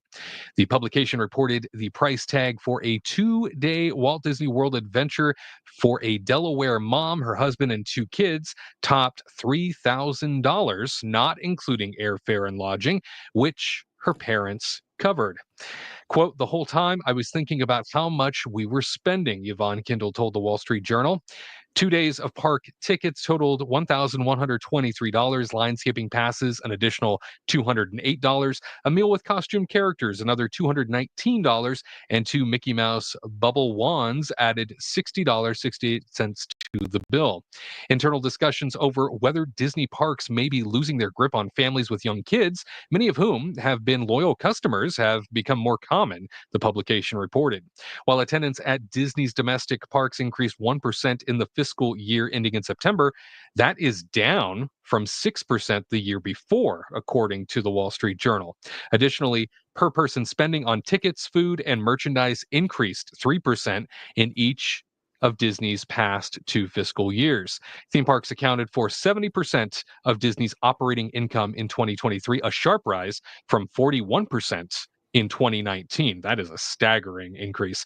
For a family of 4, a typical 4-day visit with a stay at a budget Disney hotel cost $4,266 in 2024, up from $3,230 5 years earlier, according to the Wall Street Journal. A recent survey conducted by Harris Poll found that 74% of respondents believe experiences like cruises, amusement parks, and Disney vacations have become financially out of reach. The issue was reportedly raised with CEO Bob Iger in 2023, according to people familiar with the matter, but the experiences division had become the company's primary profit engine, overtaking the declining cable TV business. By the summer of last year, Disney began warning investors that attendance at parks was decreasing and revenue was slowing. Among those who reported cutting back on Disney vacations, the biggest reason was cost. 59% said Disney had simply become too expensive. We talk about every year the price increases. Every year we talk about how tickets go up, sometimes twice a year. Tickets will go up park to park, coast to coast. And every year we watch incrementally pricing go up on every food item, every merchandise item, every little thing in between. Watching these numbers, hearing this reporting, seeing these polls, this is the first time where it feels like it's more than just people complaining. Numbers are starting to go in the other direction for Disney. That hasn't happened in a very long time. And to know that the company is now relying on the Parks and Experiences division by these words right here, this is now the revenue generator for the company over anything else, right? This has become the golden goose, if you will, Garrett, right? This has become the segment of the organization that is giving them the cushion to fail in other areas of the company. And there are many areas of the company that are failing. And so this is the cushion that allows for that to happen. Tyler, you were pretty passionate about this headline as it came across this past week. You had some thoughts immediately. Your take on what's happening here and the idea that Disney leadership recognized that it might be an affordability problem. Well, I mean, honestly, my first thought when I started seeing this story coming out was just like, they're getting out there and saying things publicly and knowing that these news outlets are going to be picking it up because it's like for them, I feel like it's a short-term way to try and drive more customers and guests, because if they're saying it publicly that like, oh, maybe we're getting a little too expensive, then I think people will get excited. Like, probably not like Magic Key holders and people who are really familiar with Disneyland, but I think I could see just the general public being like, oh, maybe we should go to Disneyland if it's going to be like if it's less expensive. I don't know. So my first thought was, this is all just like a short-term publicity stunt for them. I don't know exactly how they're going to remedy this issue because, you know, it's not even just the park tickets. It's like the hotels are just insane at this point. And they're not even, you could stay you could go and stay at a Four Seasons hotel for the same amount, if not less, as you could stay at the Grand Californian, like, for example, or even like Grandestino. Grandestino has some very expensive rooms, and that is considered like a moderate property for them. And you know, it's a beautiful hotel, but at the same time, it does feel very. It's not like, it doesn't feel like deluxe in a big way to me.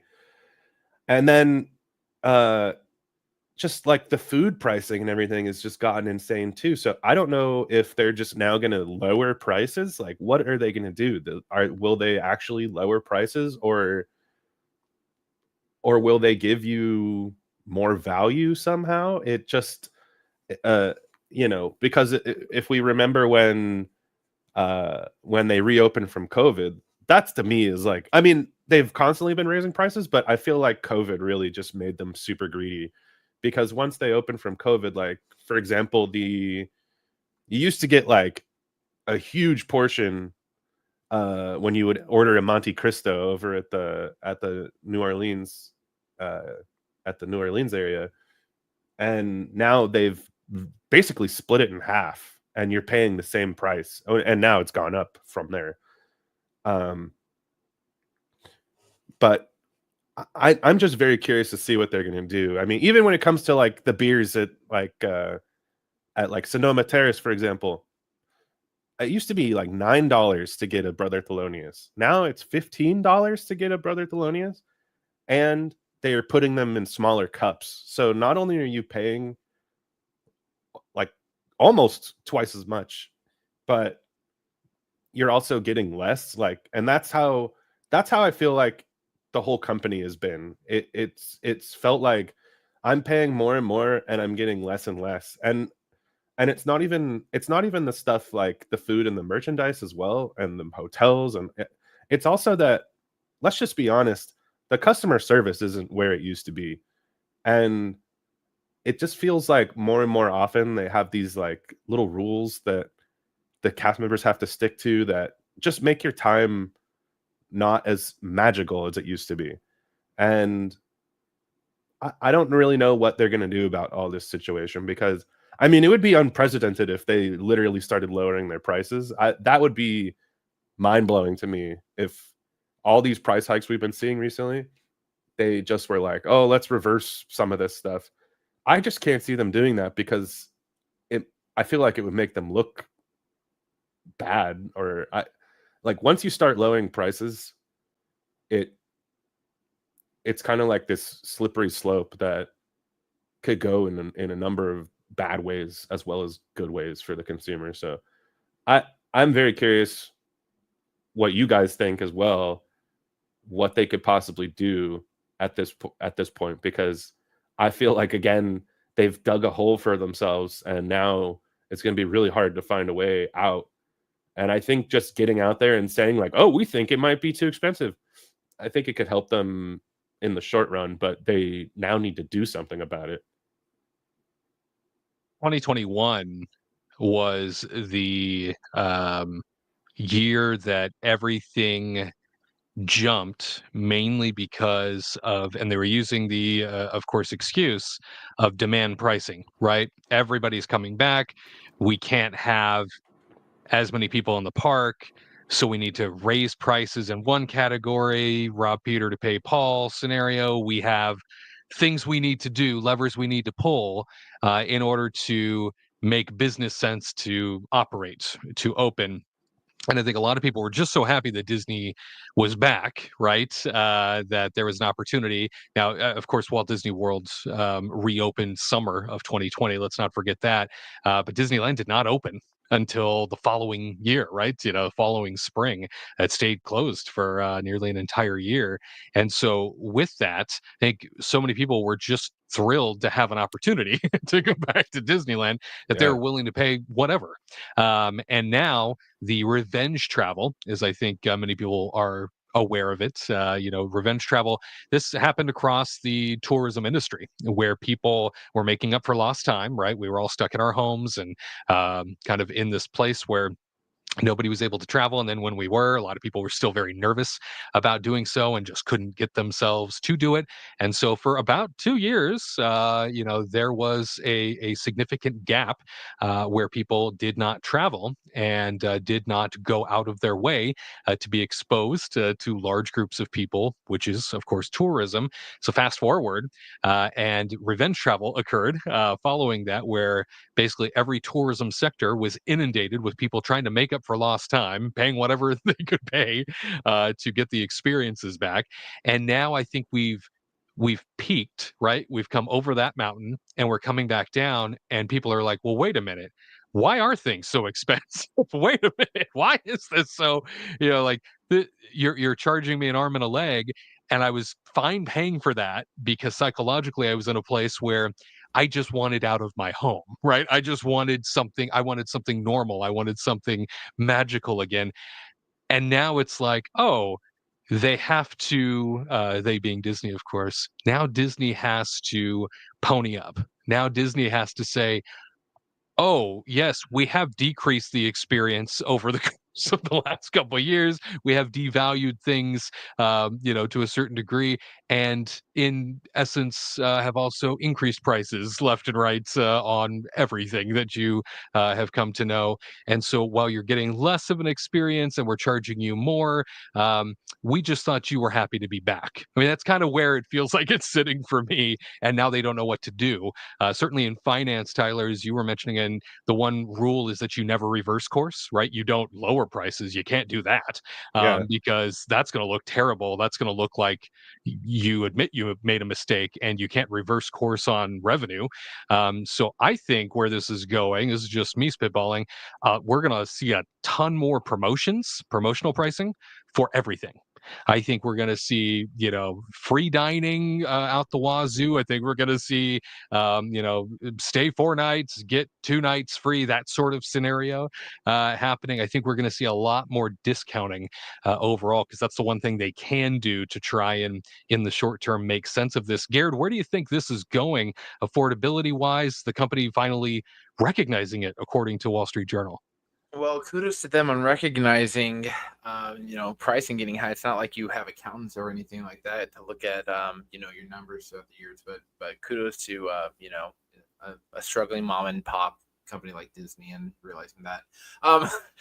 When it comes to, affordability, there are certain areas where Disney can wiggle a little bit. I think with when you look at the company of Disney, the parks are carrying the weight of everything now. They are Atlas. And, the cruises, I don't think those are going to really change just because you got to pay for fuel and everything like that. But in the parks, they're trying to sell us a Ford Pinto for the cost of a Ferrari. That's what it's become. And similar to what I've seen, Richard and Diane talking about, where, they've lowered the overall quality of the product. They've taken stuff away and they've increased the prices. And you're now starting to be like, I'm paying what for what? Like, this is all I get, especially like with the Premier Pass. I only get to go on the rides once and I'm paying you $400. Yeah. And some of the attractions are like, Winnie the Pooh or Meet Olaf. Don't get me wrong. Love character performers. Love meeting those. But that's not the experience I pay for. For these things, I think Disney, if you want to keep the prices what they are, you're more than welcome to do that. But you need to show effort that you are trying to make right by adding more experiences, bring back more entertainment, bring back the late night specials. Fast passes. I'm all about fast passes. I get that Lightning Lane makes money, but if they want to keep if they want to bring back fast passes and want to keep Lightning Lane, so that way you can pay to skip ahead or pay to go whenever you want, versus waiting every 4 hours, I say do that. Disney, if you look at supply and demand, Disney has a ton of supply, but the demand, it's changing because the cost is rising. And people just are trying to stretch it a little bit more now. And even when it comes to annual passes being increased, there's just more cost. You're not getting as much bang for your buck. And it really, really is sad. I remember my first experience at Walt Disney World, I was 21 years old, and they had, extra magic hours running around. They had, extra characters come out and all these amazing little things. Now, you go to Disney Animal Kingdom, late night experiences are not a thing. You might get 7 p.m., which is great, but I remember running around Pandora at 9 o'clock at night, going on safari. It was an amazing experience. The parks were open later, they had more things, and you just had a little bit more for you to enjoy. Right now, Disney is just short-sheeting us, not giving us everything. And for me, if you add more experiences and you add more things to where you can fill out your day more, then it's worth the price tag. Where are all the character meet and greets that we used to have? Where are like the little mini shows? What was it? There used to be a show, after the first Festival of Fantasy Parade in front of the Country Bear Jamboree, where it's like, the hoedown or whatever. I don't even know if that's a thing anymore, but they need to bring that back, because those little moments that added, a little more quality to the experience, that's what you want to do. And, for Ariel's family, they're DVC, and luckily, they haven't increased the price of like those contracts if you've already, got those. But like when you're an annual pass holder and you're a DVC holder, you've invested substantial money into this brand. You want to see that return on that ROI, that return on investment, because you're not going to keep coming back time after time after time, pouring in $1,000 for annual passes if you're getting less stuff. Like the early 2000s, that was like the golden peak of Disney, where it was affordable, you could get a whole lot done, and you wanted to spend more money. Now it's like, okay, rather than buying 3 shirts, I'm only going to buy 1 shirt, and that's it. So either lower the prices or lower other things or change the dynamic. You need to flip the script, and I'm really hoping that with Epic Universe opening up, that Disney will see there is competition out there that are offering things more affordably and giving you more options, and Disney's like, oh, we need to rethink it. I don't know if they back up, but they've got to, change the formula a little bit. And for goodness sake, if you're doing, art of animation, it should not be costing more than like a normal Marriott down the street. Like when art of animation is $200 a night, that is insane. Or $300. I've seen that before. Art of animation $300 a night, or even Pop Century. My gosh, that is just ridiculous, and they just need to pull it back in, get to look at who is their target demographic. I know you want the 1%, I know you want the 0.1%, but the majority of people these are like middle class families that just want to have a good time, experience the magic, and you treat them right, they'll come back year after year and you will get their money. Don't you worry. People spend money if there's a quality product. That's why during the 50th anniversary of Disneyland, Disney saw a huge bump, because even though we were in the Great Recession, people wanted to have that experience, and Disney offered it. So Disney's just, I think, lost a little bit of their ways, and know what? Maybe with the Walt audio animatronic coming about, it will come to life, and Walt will slap some senses at them, because Walt never cared about money. His biggest problem in life was money. He just wanted to create a good show. It's no doubt a scenario where they have cannibalize their own product. It feels like over the course of time, and in a very short amount of time, they have gone through and sort of gutted what made the product special, and no longer, and I felt this now over the last few years myself, where no longer do I feel like they're exceeding my expectations anymore. I feel like they're barely meeting them. And I'm always walking away feeling like I've given more than I've gotten.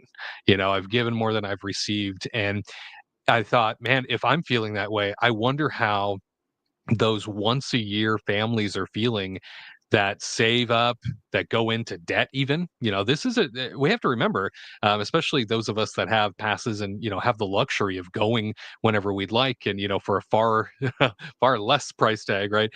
Being able to enjoy these things. We have to remember, there are families that never get this opportunity. It's a once in a year opportunity for them. And more often than not, they're going into debt to do it, just for the sake of allowing their kids to have the experience. But to know that in this Wall Street Journal article, they're citing now polls of people saying, I have no intent to return anymore. Katrina, this is something we've talked about a lot when they raise prices on tickets, is they'll keep doing it until people start voting with their wallets. And now it looks like, public opinion wise, that is starting to happen, right? The intent to return is not there. they are now saying, you know what? There are other things we can spend our money on for more of a value. There are other things we can do, right, that are going to be a better experience overall. So this might be that tipping point. I didn't think we'd be here right now, but I thought this might go on for many more years of raising prices, and eventually we get there. But this is the middle class has always sustained the Disney parks. It's never been the 1%. The 1% barely cares about coming to Disney parks. It's not on their short list. But it's the middle class that has always sustained these parks and made them the cushion for the rest of the company. So to know that now things are starting to take that downslope and the public opinion has turned of, you know what, we're just not going to come back. That's kind of earth shaking, I would think. Yeah, I mean, I agree with all of that. I think right now, I mean, Disney tries to um, do kind of like smoke and mirrors on their discounts to make people believe that they're getting a good discount when in fact they're not really giving you a great discount. They're just trying to um, pretty much make a profit, even though they should. Their prices with the discount should be their normal prices and then offer a discount. And I think right now they try to get people with the Southern California discount for tickets, and they only do that for like the month, because like the slow months, because they know for a fact that they need that money. They're not going to get it through the normal tourists, right? The normal tourists come on the busy seasons and they're going to try to rake in as much money as they can. And then, I have seen them give out like discounts here and there, but they're not good. They're like 20% maybe on certain specific rooms. It's not 20% across the board. It's like 20% for the value resorts and then 5 to 10% for the better resorts, right? Like the moderate and above. And then even then, they're limited rooms that they'll give you the discount on. So then they're sold out. So then you have to pay full price, which is kind of a bummer. And then I feel like Disney should honestly, I know a lot of airlines are in talks of dwindling down and doing a basic fare, right? If you want a certain specific first class type of thing, you can pay for the seat, but then all the other additions that come into first class, you pay an addition to, right? And I know Disney has like the base ticket, and then you can do Lightning Lane and you can add on to the premium stuff. But if Disney was kind of smart, they would offer, a ticket with, a couple fast passes, and then once you reach that point, you can buy a Lightning Lane, or you can buy in addition to get better viewing for parades, better viewing for fireworks, and which they're doing right now. But I think they need to kind of reduce the cost of the ticket to get people in the door, and then add on when they get into the door more and more and more, if you want those types of better perks, because right now to get inside the door is outrageously expensive. I mean, I even quote a couple people last week and I almost had a heart attack for how expensive a Disneyland trip for 3 days would be. Is that right? For them to stay even in Pixar Place Hotel, it's just it's an old hotel, and they just slap paint on it, right? And they called it Pixar Place, and they make you believe that it's a brand new hotel, when in fact it's not. The rooms are exactly the same. They just changed the doors, added new lights, changed the bed. Everything is exactly the same. It's an old ass hotel, and they should have knocked it down and rebuilt it to make it different, bigger, better, possibly. I don't know. But the rooms were outrageously expensive, on top of tickets to do like a 3-day park hopper pass for a family of 4. It was like, I just wanted to have a heart attack. And then they came out with this like little putt golf thing that's happening at Pixar Place for, what is that? Like a few months, with it like inside the summertime, spring to summer. And if you're staying at the hotel, it's like $25 a person for a makeshift putt-putt golf. And that's just for people staying in the hotel for $25. And then if you're not staying at the hotel and you're not an annual pass holder or Magic Key holder, you're paying $35 a person to play a makeshift putt-putt golf. And that'll probably bypass 45 minutes of your time. My gosh. It's crazy. And then I found out that it's indoors. It's not even outside like they put on their little advertisement. So it's just kind of like, wow. I get it if you're like kind of desperate and you just want to do something, but that's really expensive for a makeshift putt-putt golf that's Pixar themed. When you can just go to an actual putt-putt golf place that actually has a cool outlines and like you're a cool I don't know, effects that happen. Do you know what I mean? When you play like golf, and they're not going to have that type of effects in a ballroom. You know what I mean? It's just going to be a tiny, like a tiny miniature version of it versus going to, I don't know, family fun zone or God knows where, I don't know, and paying like $15 a person, and it'll last you how long? Like probably like an hour and a half or so. I don't know. It's just like a bummer. And then when Disney tries to make it sound like you're just getting a discount, or they're changing up dining and they're making it like what Tyler's saying is cheaper, like Cafe Orleans used to have the sound like the Monte Cristos, and you used to get an actual big size Monte Cristo, and then you ordered a side of fries that the table would share, and it was decently priced. And now they're saying, oh, I'm going to give you a half a Monte Cristo and a little bit of fries on the side for $26. And you're like, what? It's mind blowing when you think about it that way. And they're making everything, all the dining like prefix now, because it's easier, it's efficient, and there's less food waste, right? In a way, there's more food waste because you're forcing people to pay for prefix when they can't eat an appetizer, entree, and a dessert, and half of that's going to go in the trash. But it's efficient because you know what they're gonna order and how many you're probably going to shell out in a day. And so it's efficient in that way. But it's expensive. They're forcing everybody to now pay $80 a person, when maybe that person like me only just really wants an entree. But I know they probably lose money when people come in and they buy an appetizer for the table and then one entree and then share it between two people. I get it that they're probably losing money that way, but they're making them happy. And that's the hard part to decide, is like, I know that some people overstay their welcome at restaurants at Disney, right? They may, I mean, if you're shelling out drink orders and you're going to make a shitload of money on people if they share an entree and buy like a bottle of wine and have a day, or like, that's fine because you're making a lot of money. But it's the ones that unfortunately that don't drink, that share an entree and then they overstay their welcome for 2 hours. Sure, I get it. You can't turn over the table as fast.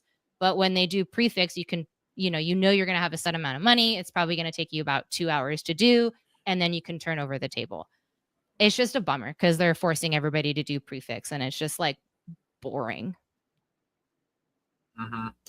Well, what if we sit down at the table with Disney and we say, listen, Disney, keep the prices how you're doing, but we have a few contingencies. One, you tear down that god-awful community hall and give us that festival center that we deserve.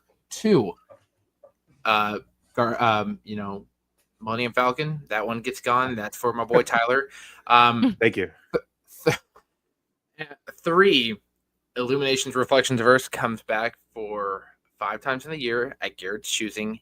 And 5, we get DAC open late. You do that, you know what? Yeah, like give us longer times at hotels. Unionize.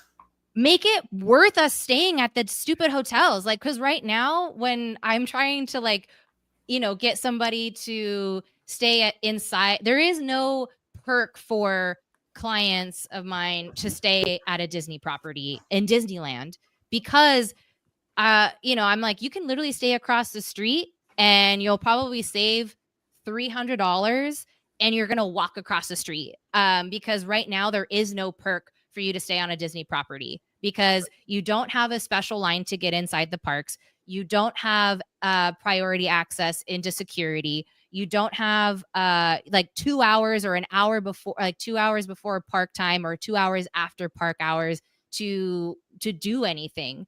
It's just kind of like, oh, you get a half hour. How exciting for you. You better jump on it. It's just like, that's nothing. And then Disney World, I miss those 2 hour magic hours that we used to have at the end of the night because it would be empty.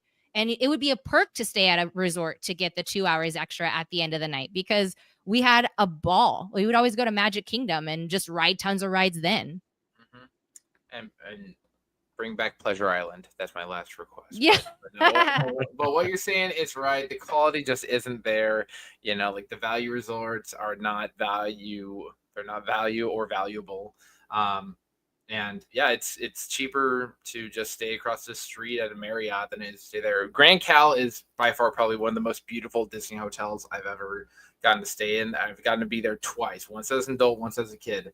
But it's not worth the price tag. I'm sure the views and are it's great. gonna go up, Garrett, because they're remodeling everything again. So now $1,000 minimum a night for a hotel is gonna be like the Disneyland hotel price, and then Grand Californian minimum is probably gonna be $1,200 and above, and then club level is gonna be $2,000 for the room because they're remodeling Napa Rose, they're remodeling the interiors of the rooms and everything, and I don't know what else they're going to be doing, but now it's just going to be like, well, they got to make their money back for how much they reinvested into the hotel, so they're going to jack up the prices of all of the resorts probably, and it's going to be scary. Well, I'm not going to be the golden goose anymore. I'm going to be the penniless goose. I'm be broke goose. I want to be a cook goose. Oh my god! Even like annual pass holders, they started. They've always realized that it's expensive, but with the food prices and the drink prices going up and up and up, it's kind of like, what's the point of doing this when we can go outside of the Disney property now? It's just not as fun to linger around. You just have like one drink and then you're like, well, I'm broke because now it's $25 with no tax doubt and that's tip, exactly or more what than they that. want. That is exactly what they want from you. Go away. That's the perfect formula for Disney, right? It's expensive. Go away. They've just reopened, they opened Downtown Disney, and all of those drinks and food are expensive. It's just, I don't like their food prices and drink prices at the resorts. I don't know what they're smoking when they decided to slap that much money on wine, like at Grand Californian specifically, wine that's served in a plastic cup. And they're charging minimum $25 a glass. My gosh. It's gross. And that plastic cup is disgusting. It smells like chlorine. Like bleach. Delish. I know, right? It's crazy. My gosh. Well, I think this is all going towards a place where if you're not, and I hate saying this because for the longest time, it always felt like Disney parks to me, right? They're a victim of their own success almost. They're a victim of their own standards. I used to think this a lot even when I worked with Disney. People held things to such a high standard visitor-wise because Disney set that standard. And so they expect great things. And it's now gotten to a point where I don't feel a lot of those standards anymore. And it really bothers me. And so now I'm like, well, if I'm going to be spending thousands of dollars anyway for a trip. And I think about this all the time by comparison of when I visit Walt Disney World, right? So I'm still very much paying out the nose to go to Disney World, just like any normal family, just like any normal person would.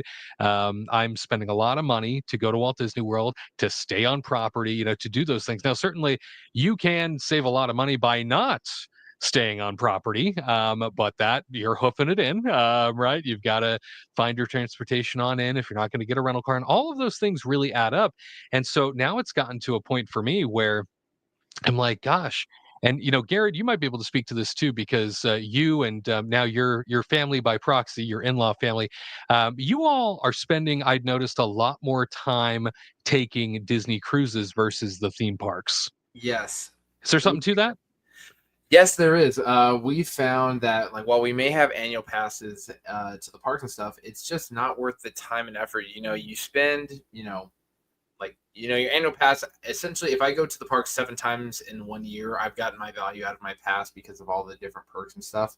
But from the cruises, we found that for the amount that you would pay if you were to, stay at a Disney hotel, eat Disney's food, airfare and all that, and go to the parks, and it's more affordable to go on a cruise. Granted, New Year's cruises are completely different, but when it comes to just like, hey, let's go on a instead of a 3-day park, let's go on a 3-day Disney cruise on the Wish, or even instead of a 7 days at the parks, let's go on the Disney Treasure, Disney's newest ship, and we are finding a lot more value because there's not as many people, you're not as tightly constrained, you get to see amazing shows that are the highest tier, you get to meet amazing people from around the world, and you just get to enjoy Disney the way it should be enjoyed, which is the highest quality ingredients, the highest, hardest working crew members, and the cruises are just becoming more and more valuable in terms of time and money spent. Where, you may not get to do all the different attractions, but going into the Haunted Mansion parlor, that is so much more fun than riding Haunted Mansion for 18 times and it breaking down and be like, we're sorry. No, that Haunted Mansion parlor is off the chain. I could go on Jungle Cruise, or I could go to the Jungle, or I could go to the Skipper Society and have the same thing. Oh, you want to do Moana? Oh, I'll watch the Moana show and it's Broadway caliber. The cruises are just pumping out better and better stuff, and I think it's a pat on the back to the leadership team over there, where there is a certain level of service and quality you expect with the cruise ships. You don't want to get on some rust bucket ship. You want to get on something that's going to feel pristine and nice. And even the Magic and the Wonder, even though those are the oldest ships in the fleet, they still are doing amazing things, whether it's their Alaska or their Hawaii or Australia itineraries. The cruises, you're just getting more bang for your buck. It's an amazing experience. The crew treats you better than the cast would in the park. And sure, you may not do an attraction, but you're getting amazing food, amazing service, and you can do all these fun things. And even as chaotic as my cruise wedding was, you guys all seem to have a great time. Same with, my old DCP roomies, they all had a good time. It just shows you don't need attractions to have fun, especially as an adult. The cruises do it all. You just sit out, relax, enjoy the Caribbean sun, and have fun. And when I did it for my honeymoon in Italy, oh my gosh, breathtaking, absolutely amazing. I got to go to Epcot, Italy, but actually Italy. What? Real Italy? Real Italy. I was feeling like Katrina Manzoni. I was feeling like a princess. Oh my God. Authentic carbonara, real pizza. I felt like I was eating and drinking so much, I felt like I was losing weight because. And it wasn't even Disney prices. No, it was local prices and everything. I even got to high five the Pope. Granted, it wasn't saved the Pope. money. Yeah, yeah. Tom knows what I'm talking about. He loves cruising. Yeah, the old school, the parks aren't what they used to be, but we're willing to negotiate Disney. Tyler for CEO. There we go. Yeah, but like Katrina and I, we usually go to Disney World probably 4 times a year, but we've been seriously talking about cutting that back because it's just we're not getting the value anymore. The pricing is just so insane that we just got back from a trip. We went to London and Paris and then we ended it with Disney. So I guess gotcha. They got me still. Disney World. They still got me. Something different. But I mean, we're talking about doing other trips now, so they're about to start losing money from us because they're just getting so greedy. So yeah, they're getting greedy, and also airline prices are outrageously expensive to go to Orlando now. I don't understand why. It's like it's the same price to go from LAX to Orlando to then like LAX to Rome or Edinburgh or something. It's just crazy. It's like why not go somewhere else and just pay their prices instead of going to Disney World and spending even more money for the same type of hotel and the Disney and like just Disney stuff that's overpriced than what it is than it should be. Yeah, domestic airline prices I've noticed myself have like gone through the roof, and I'm like, why is it cheaper to go to Japan than it is Yeah. to go to Orlando? Might as well go to Disney in Japan than Disney World. Hey, the Oriental Land Company, they will treat you right. Have you seen their Elsa audio animatronic and all the other stuff they do out there? My gosh, I can't wait to go there because I'm just going to enjoy all the food and the merch is out there. Like, just when they do the Disney Cruise Line out there and it's like, hey, we also have a stop at the parks. I'm like, yes, it's going to be a dream come true. Never moving back to the States. Never moving back to the States. Garrett. What? Bye, Garrett. Okay. I'll come visit you guys. Oh, okay. At least there's that. Promise? Well, Or will you come to California and not tell anybody you're here? Oh, shoot. Now listen, there was a hole in the space-time continuum, and somehow, like, there was a bee, and then I saw, I don't know what I'm saying. I don't know what to do. Excuses is all I'm hearing. What are you doing ever after? I'm going back into my little duck pond, or goose pond, geese's pond. My geese's pond. You and your geese pond. Well, Mike's saying OLC does it right. Mike seems to know, and Tom wants to go to Tokyo. Got to take him. Yo, Tom, you haven't even been to Disneyland in California. Baby steps, buddy. Whoa. Wow. Got to stop at one before the other. Well, go big. Go big, please. Yes, spend that money. Well, and that was, the alluding to that point was spending thousands already. I might as well go for something that I know is a slam dunk. And as you were describing things, Garrett, about why you and the in-law family are now choosing to do more Disney cruises versus Disney parks, everything you're listing off, I'm like, that's what the parks used to be. That's what the parks used to be. That's what we used to fill at the parks. Like those are the things that made the park so special. And now it's like, I don't know, it's like consolidated to these cruise ships. And of course, cruising is booming at this time. And we're watching as all of these new ships are being built and all these new ships are being pushed out by Disney because the demand is there. And I wonder if it's a segment of that parks population going, you know what? I feel over here what I used to feel over there, so I'm going to spend my money's guaranteed basically by taking a Disney cruise. Do you think I'm onto something there, Garrett? I think you are. Usually the Disney cruisers, they start off as pure parks people, and then they saw what was beautiful on the other side of that door, and I don't know, there's something special. Disney Castaway Cay, you may think like, oh, it's just an island. Yeah, but it's Disney's island. You can ride bikes, you can go snorkeling, you can do jet skis, or you can just chill on the ship and have it all to yourself. That's what we like to do. The cruises create amazing experiences and amazing memories. Disney, I will give you testimonials if you pay me.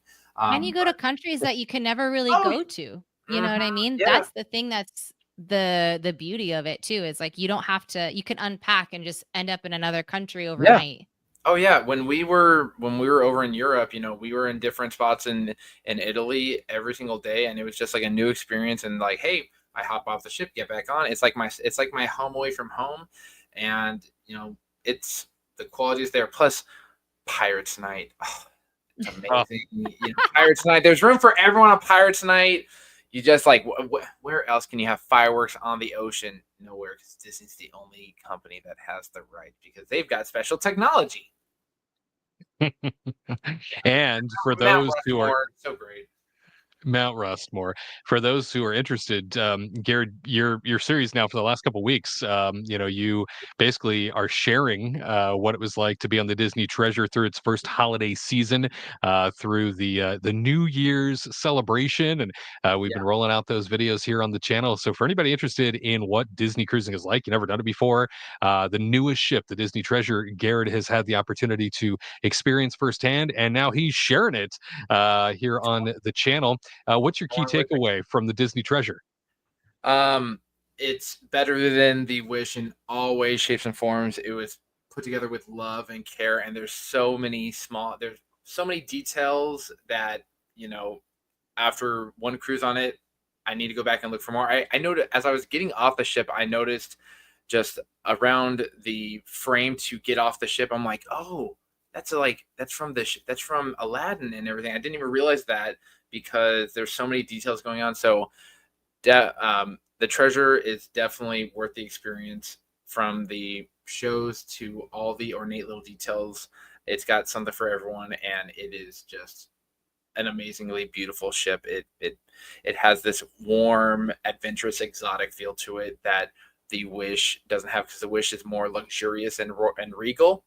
The Treasure, exotic, adventurous, and the storytellers that they have, they're hysterical. So yeah, the Treasure, just watch the vlog. It's a lot of fun. You'll hear me acting like a fool like usual, and you'll have fun. Plus, the horn has more sounds to it than anything ever before. The Coco one and Haunted Mansion one are just so great. Love it. And while the Wish holds a special place in your heart because you got married on it, it sounds like the Treasure has won you over. Yeah, Ariel had the same, sort of reflection where, the Wish was perfect for our wedding. It gave that princessy feel, but the Treasure is just so much more fun, and it was not put together during COVID. You can clearly see that, and I'm hoping when they dry dock the Wish, they give it some major refurbs. But shout out to my homeboy Remy in Enchanté. You're my dog. I hope your dog hears that. I don't think he watched the show, but yeah, no, he helped me in proposing to Ariel on the Wish, and he's just a good guy overall, and best server that they have up in Enchanté. Doug saying, I've never been on a Disney cruise, let alone never been on a cruise ship of any kind in my life. And Doug, here's the thing. I think more people are exploring it more and more for the first time. Like I said, Disney now pushing ships out like crazy. I mean, like the order of ships now is insane to think that they're investing this much. The Destiny's coming out in November. Yep. Yeah. On its way. Tom saying, Doug, do a short cruise first to see if you enjoy it, but you will, and you'll want to do as much a much longer cruise afterwards. I think, get your feet wet, as they like to say. So I think that's definitely going to be the way of the future, as we see more and more people gravitate towards the experiences that might just be, guaranteed the old school experience versus what it is we're experiencing now at Disney parks. Well, that about brings us to the end of the line here when it comes to our stories this week. And certainly I've had a lot of fun chatting with all of you and catching up and talking about value and talking about lawsuits and talking about all of the magical cheer that brings us together when it comes to the Disney parks experience. I'm hoping that the group of us, that we can all get together in front of cameras once again, maybe even next week. I think that'll be really cool. But 2025, we're off and rolling here. We've got a lot of things to cover this year in general, talking about what we're looking forward to most of all here at the top of the broadcast, and really amped up to see our Walt Disney audio animatronic and our Magic Kingdom parades and our flowers. Katrina, our flowers, seeing those our flowers, flower garden, her flowers, I love our it. minions. Loving it so much. Yeah. But no, always thrilled to have an opportunity to be back with all of you. Any special Disney plans coming up? Any special Disney magic you all are going to be taking part in? I know Tyler and Katrina, as you mentioned, just getting back from Disneyland Paris. We'll be talking about that on a future episode. Yes. Yeah, That was I fun. mean, yeah, I've got a bunch of videos and everything that we'll be sharing with everybody out there. It was a really cool time. I do enjoy Disneyland Paris. It's a lot smaller than we're used to with Disneyland and Disney World, and It's just a but different vibe. yeah, But but we'll it talk it about that it does later. have that quaint feeling, yeah. So it was really fun, and we're gonna go to after all this after all the talk we had about doing different trips. We are gonna go to Disney World at the end of March here, so that should be Hey, fun. But yeah, that's our main plan right now. fantastic! It's on its way. And Yeah. Garrett, how would you answer Richard here? He's asking, are the Disney cruises worth the increased prices over even high-level service cruises like Celebrity? Hell yeah. At least for me it is. For if Truth. if you love Disney, Disney cruises are worth it. Whether you are staying concierge or you're just staying in a normal room, I think it's worth it because you're paying for the Disney product, so there's that price tag. But the quality of service, whether it's your room steward, your service staff at dinner, the people you meet along the way, and even just the normal guests on the cruise, I think it is worth it. But it's like you have to like Disney. If you don't like Disney, you're just going on just for the sake of status, you're not going to have a good time. You have to go in there with that mindset that I'm on Disney Cruise. It's going to be fun. There's going to be kids running around. And for me, I've yet to go on a Disney Cruise where I'm like, man, that was a waste of my time and money. For me, Disney Cruises are always worth it. And speaking of that, my next Disney experience will be a Disney Cruise this summer in Alaska. So I'll be sure to vlog that as well. Yeah, yeah. I see. I'm avoiding the parks. I'm just skipping out on town and hitting the ocean. It's Pirates Life. Or just not telling anybody that you're going to, California or anything. You know what? I'm gonna go. Or that. I'm gonna go cry me a river or a Rivers of America until it's drained. Okay. Okay. Until it's completely dried up and filled in. With Cars IP. With Rude. Cars IP. Diana saying, great show. Thank you so much. Thank you, Diana. Thank you, Diana. And Richard saying a special thanks to you, Garrett. We've done so many cruises, just not Disney. We need to make it happen. Yeah, I mean, I'll second that, Richard. I think that you can't, when you think about the intellectual property of having, those Fab Five and, your Pirates Night with Captain Jack Sparrow, there's something. Oh, and the fireworks, of course, right? Fireworks at sea, that's a huge plus. You think about all of these extras that are woven in that you'd never get, right, on another cruise line. You'd never see on another cruise line. I always say at least once you have to try this. At least once you have to experience it. Yeah. Totally worth it to me. I think that there's an extra layer of magic that comes with the cruise lines. I remember my very first Disney cruise, a decade plus back, and while I was working with the company and just being so blown away by the level of service commitment, the dedication that crew has on board to everybody. And I remember sending an email to the cruise director. I found him in our system. Send an email to him and said, you have inspired me to work 10 times harder because I can't believe what you all accomplish in short order, round the clock, on a ship. And granted, the numbers are a little different, right? For every passenger, there's, is it every 3 passengers to a crew member, something like that, something ridiculous. It's something like that, but they don't get days off, they get hours off. They are doing these things for 3 to 6 months at a time, and they do it day in, day out. They don't quit, and they're dealing with choppy waters, ocean problems, international communication. So yeah, crew members, hats off to you. I love you all, and yeah, they're rock stars, every single one of them. I second what you say, Wade. They are fantastic. And Garrett, having been married on a Disney ship, perhaps you're a little biased when it comes to choosing this brand over anything else, but to have come together last year to witness it, I won't speak for Tyler and Katrina. Lord knows they probably hated it, but I certainly had a great time, and it was an honor to witness you getting married. Well, it was an honor and a pleasure to have all of you there. You're my family, and I wanted you to take part in that special day. And it wouldn't have been the same without you guys.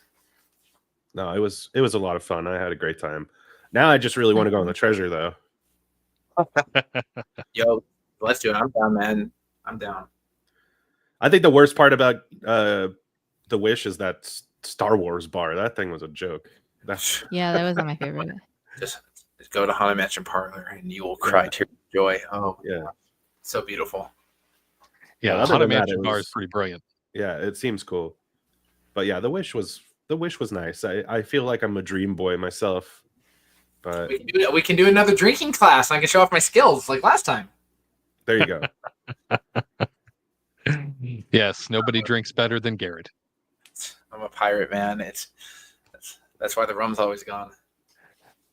Janice saying, I agree with Garrett about the Disney cruises. They are top notch, and for the price with everything inclusive, it's worth it than doing a park visit and all the extras to pay for. Yeah, I feel ya. I feel ya. I think we're onto something there. Tom saying, fun job shot. Mm-hmm. Yep. It's a fun shot. That's all we can say because it's Disney. Fascinating. All right. Well, this has been a real joy getting together with all of you as per usual. I want to say have yourselves a fantastic week. And no doubt we will see you next Saturday, 3 p.m. Eastern, 12 p.m. Pacific, for an all new Kingdom Report Live. We'll see you all soon. Looking for some digital magic to help you through your week? The Kingdom Report is here for you, covering the latest Disneyland and Disney World news, experiences, and events. Be sure to follow us on Instagram and Facebook at Kingdom Report Live so you never miss an update. And drop a subscribe on the Kingdom Report YouTube channel for new videos every week. Don't miss out. Join this growing community of theme park fans as we aim to connect you to more of what makes you happy. For more information, visit KingdomReportLive.com. And now, back to the magic.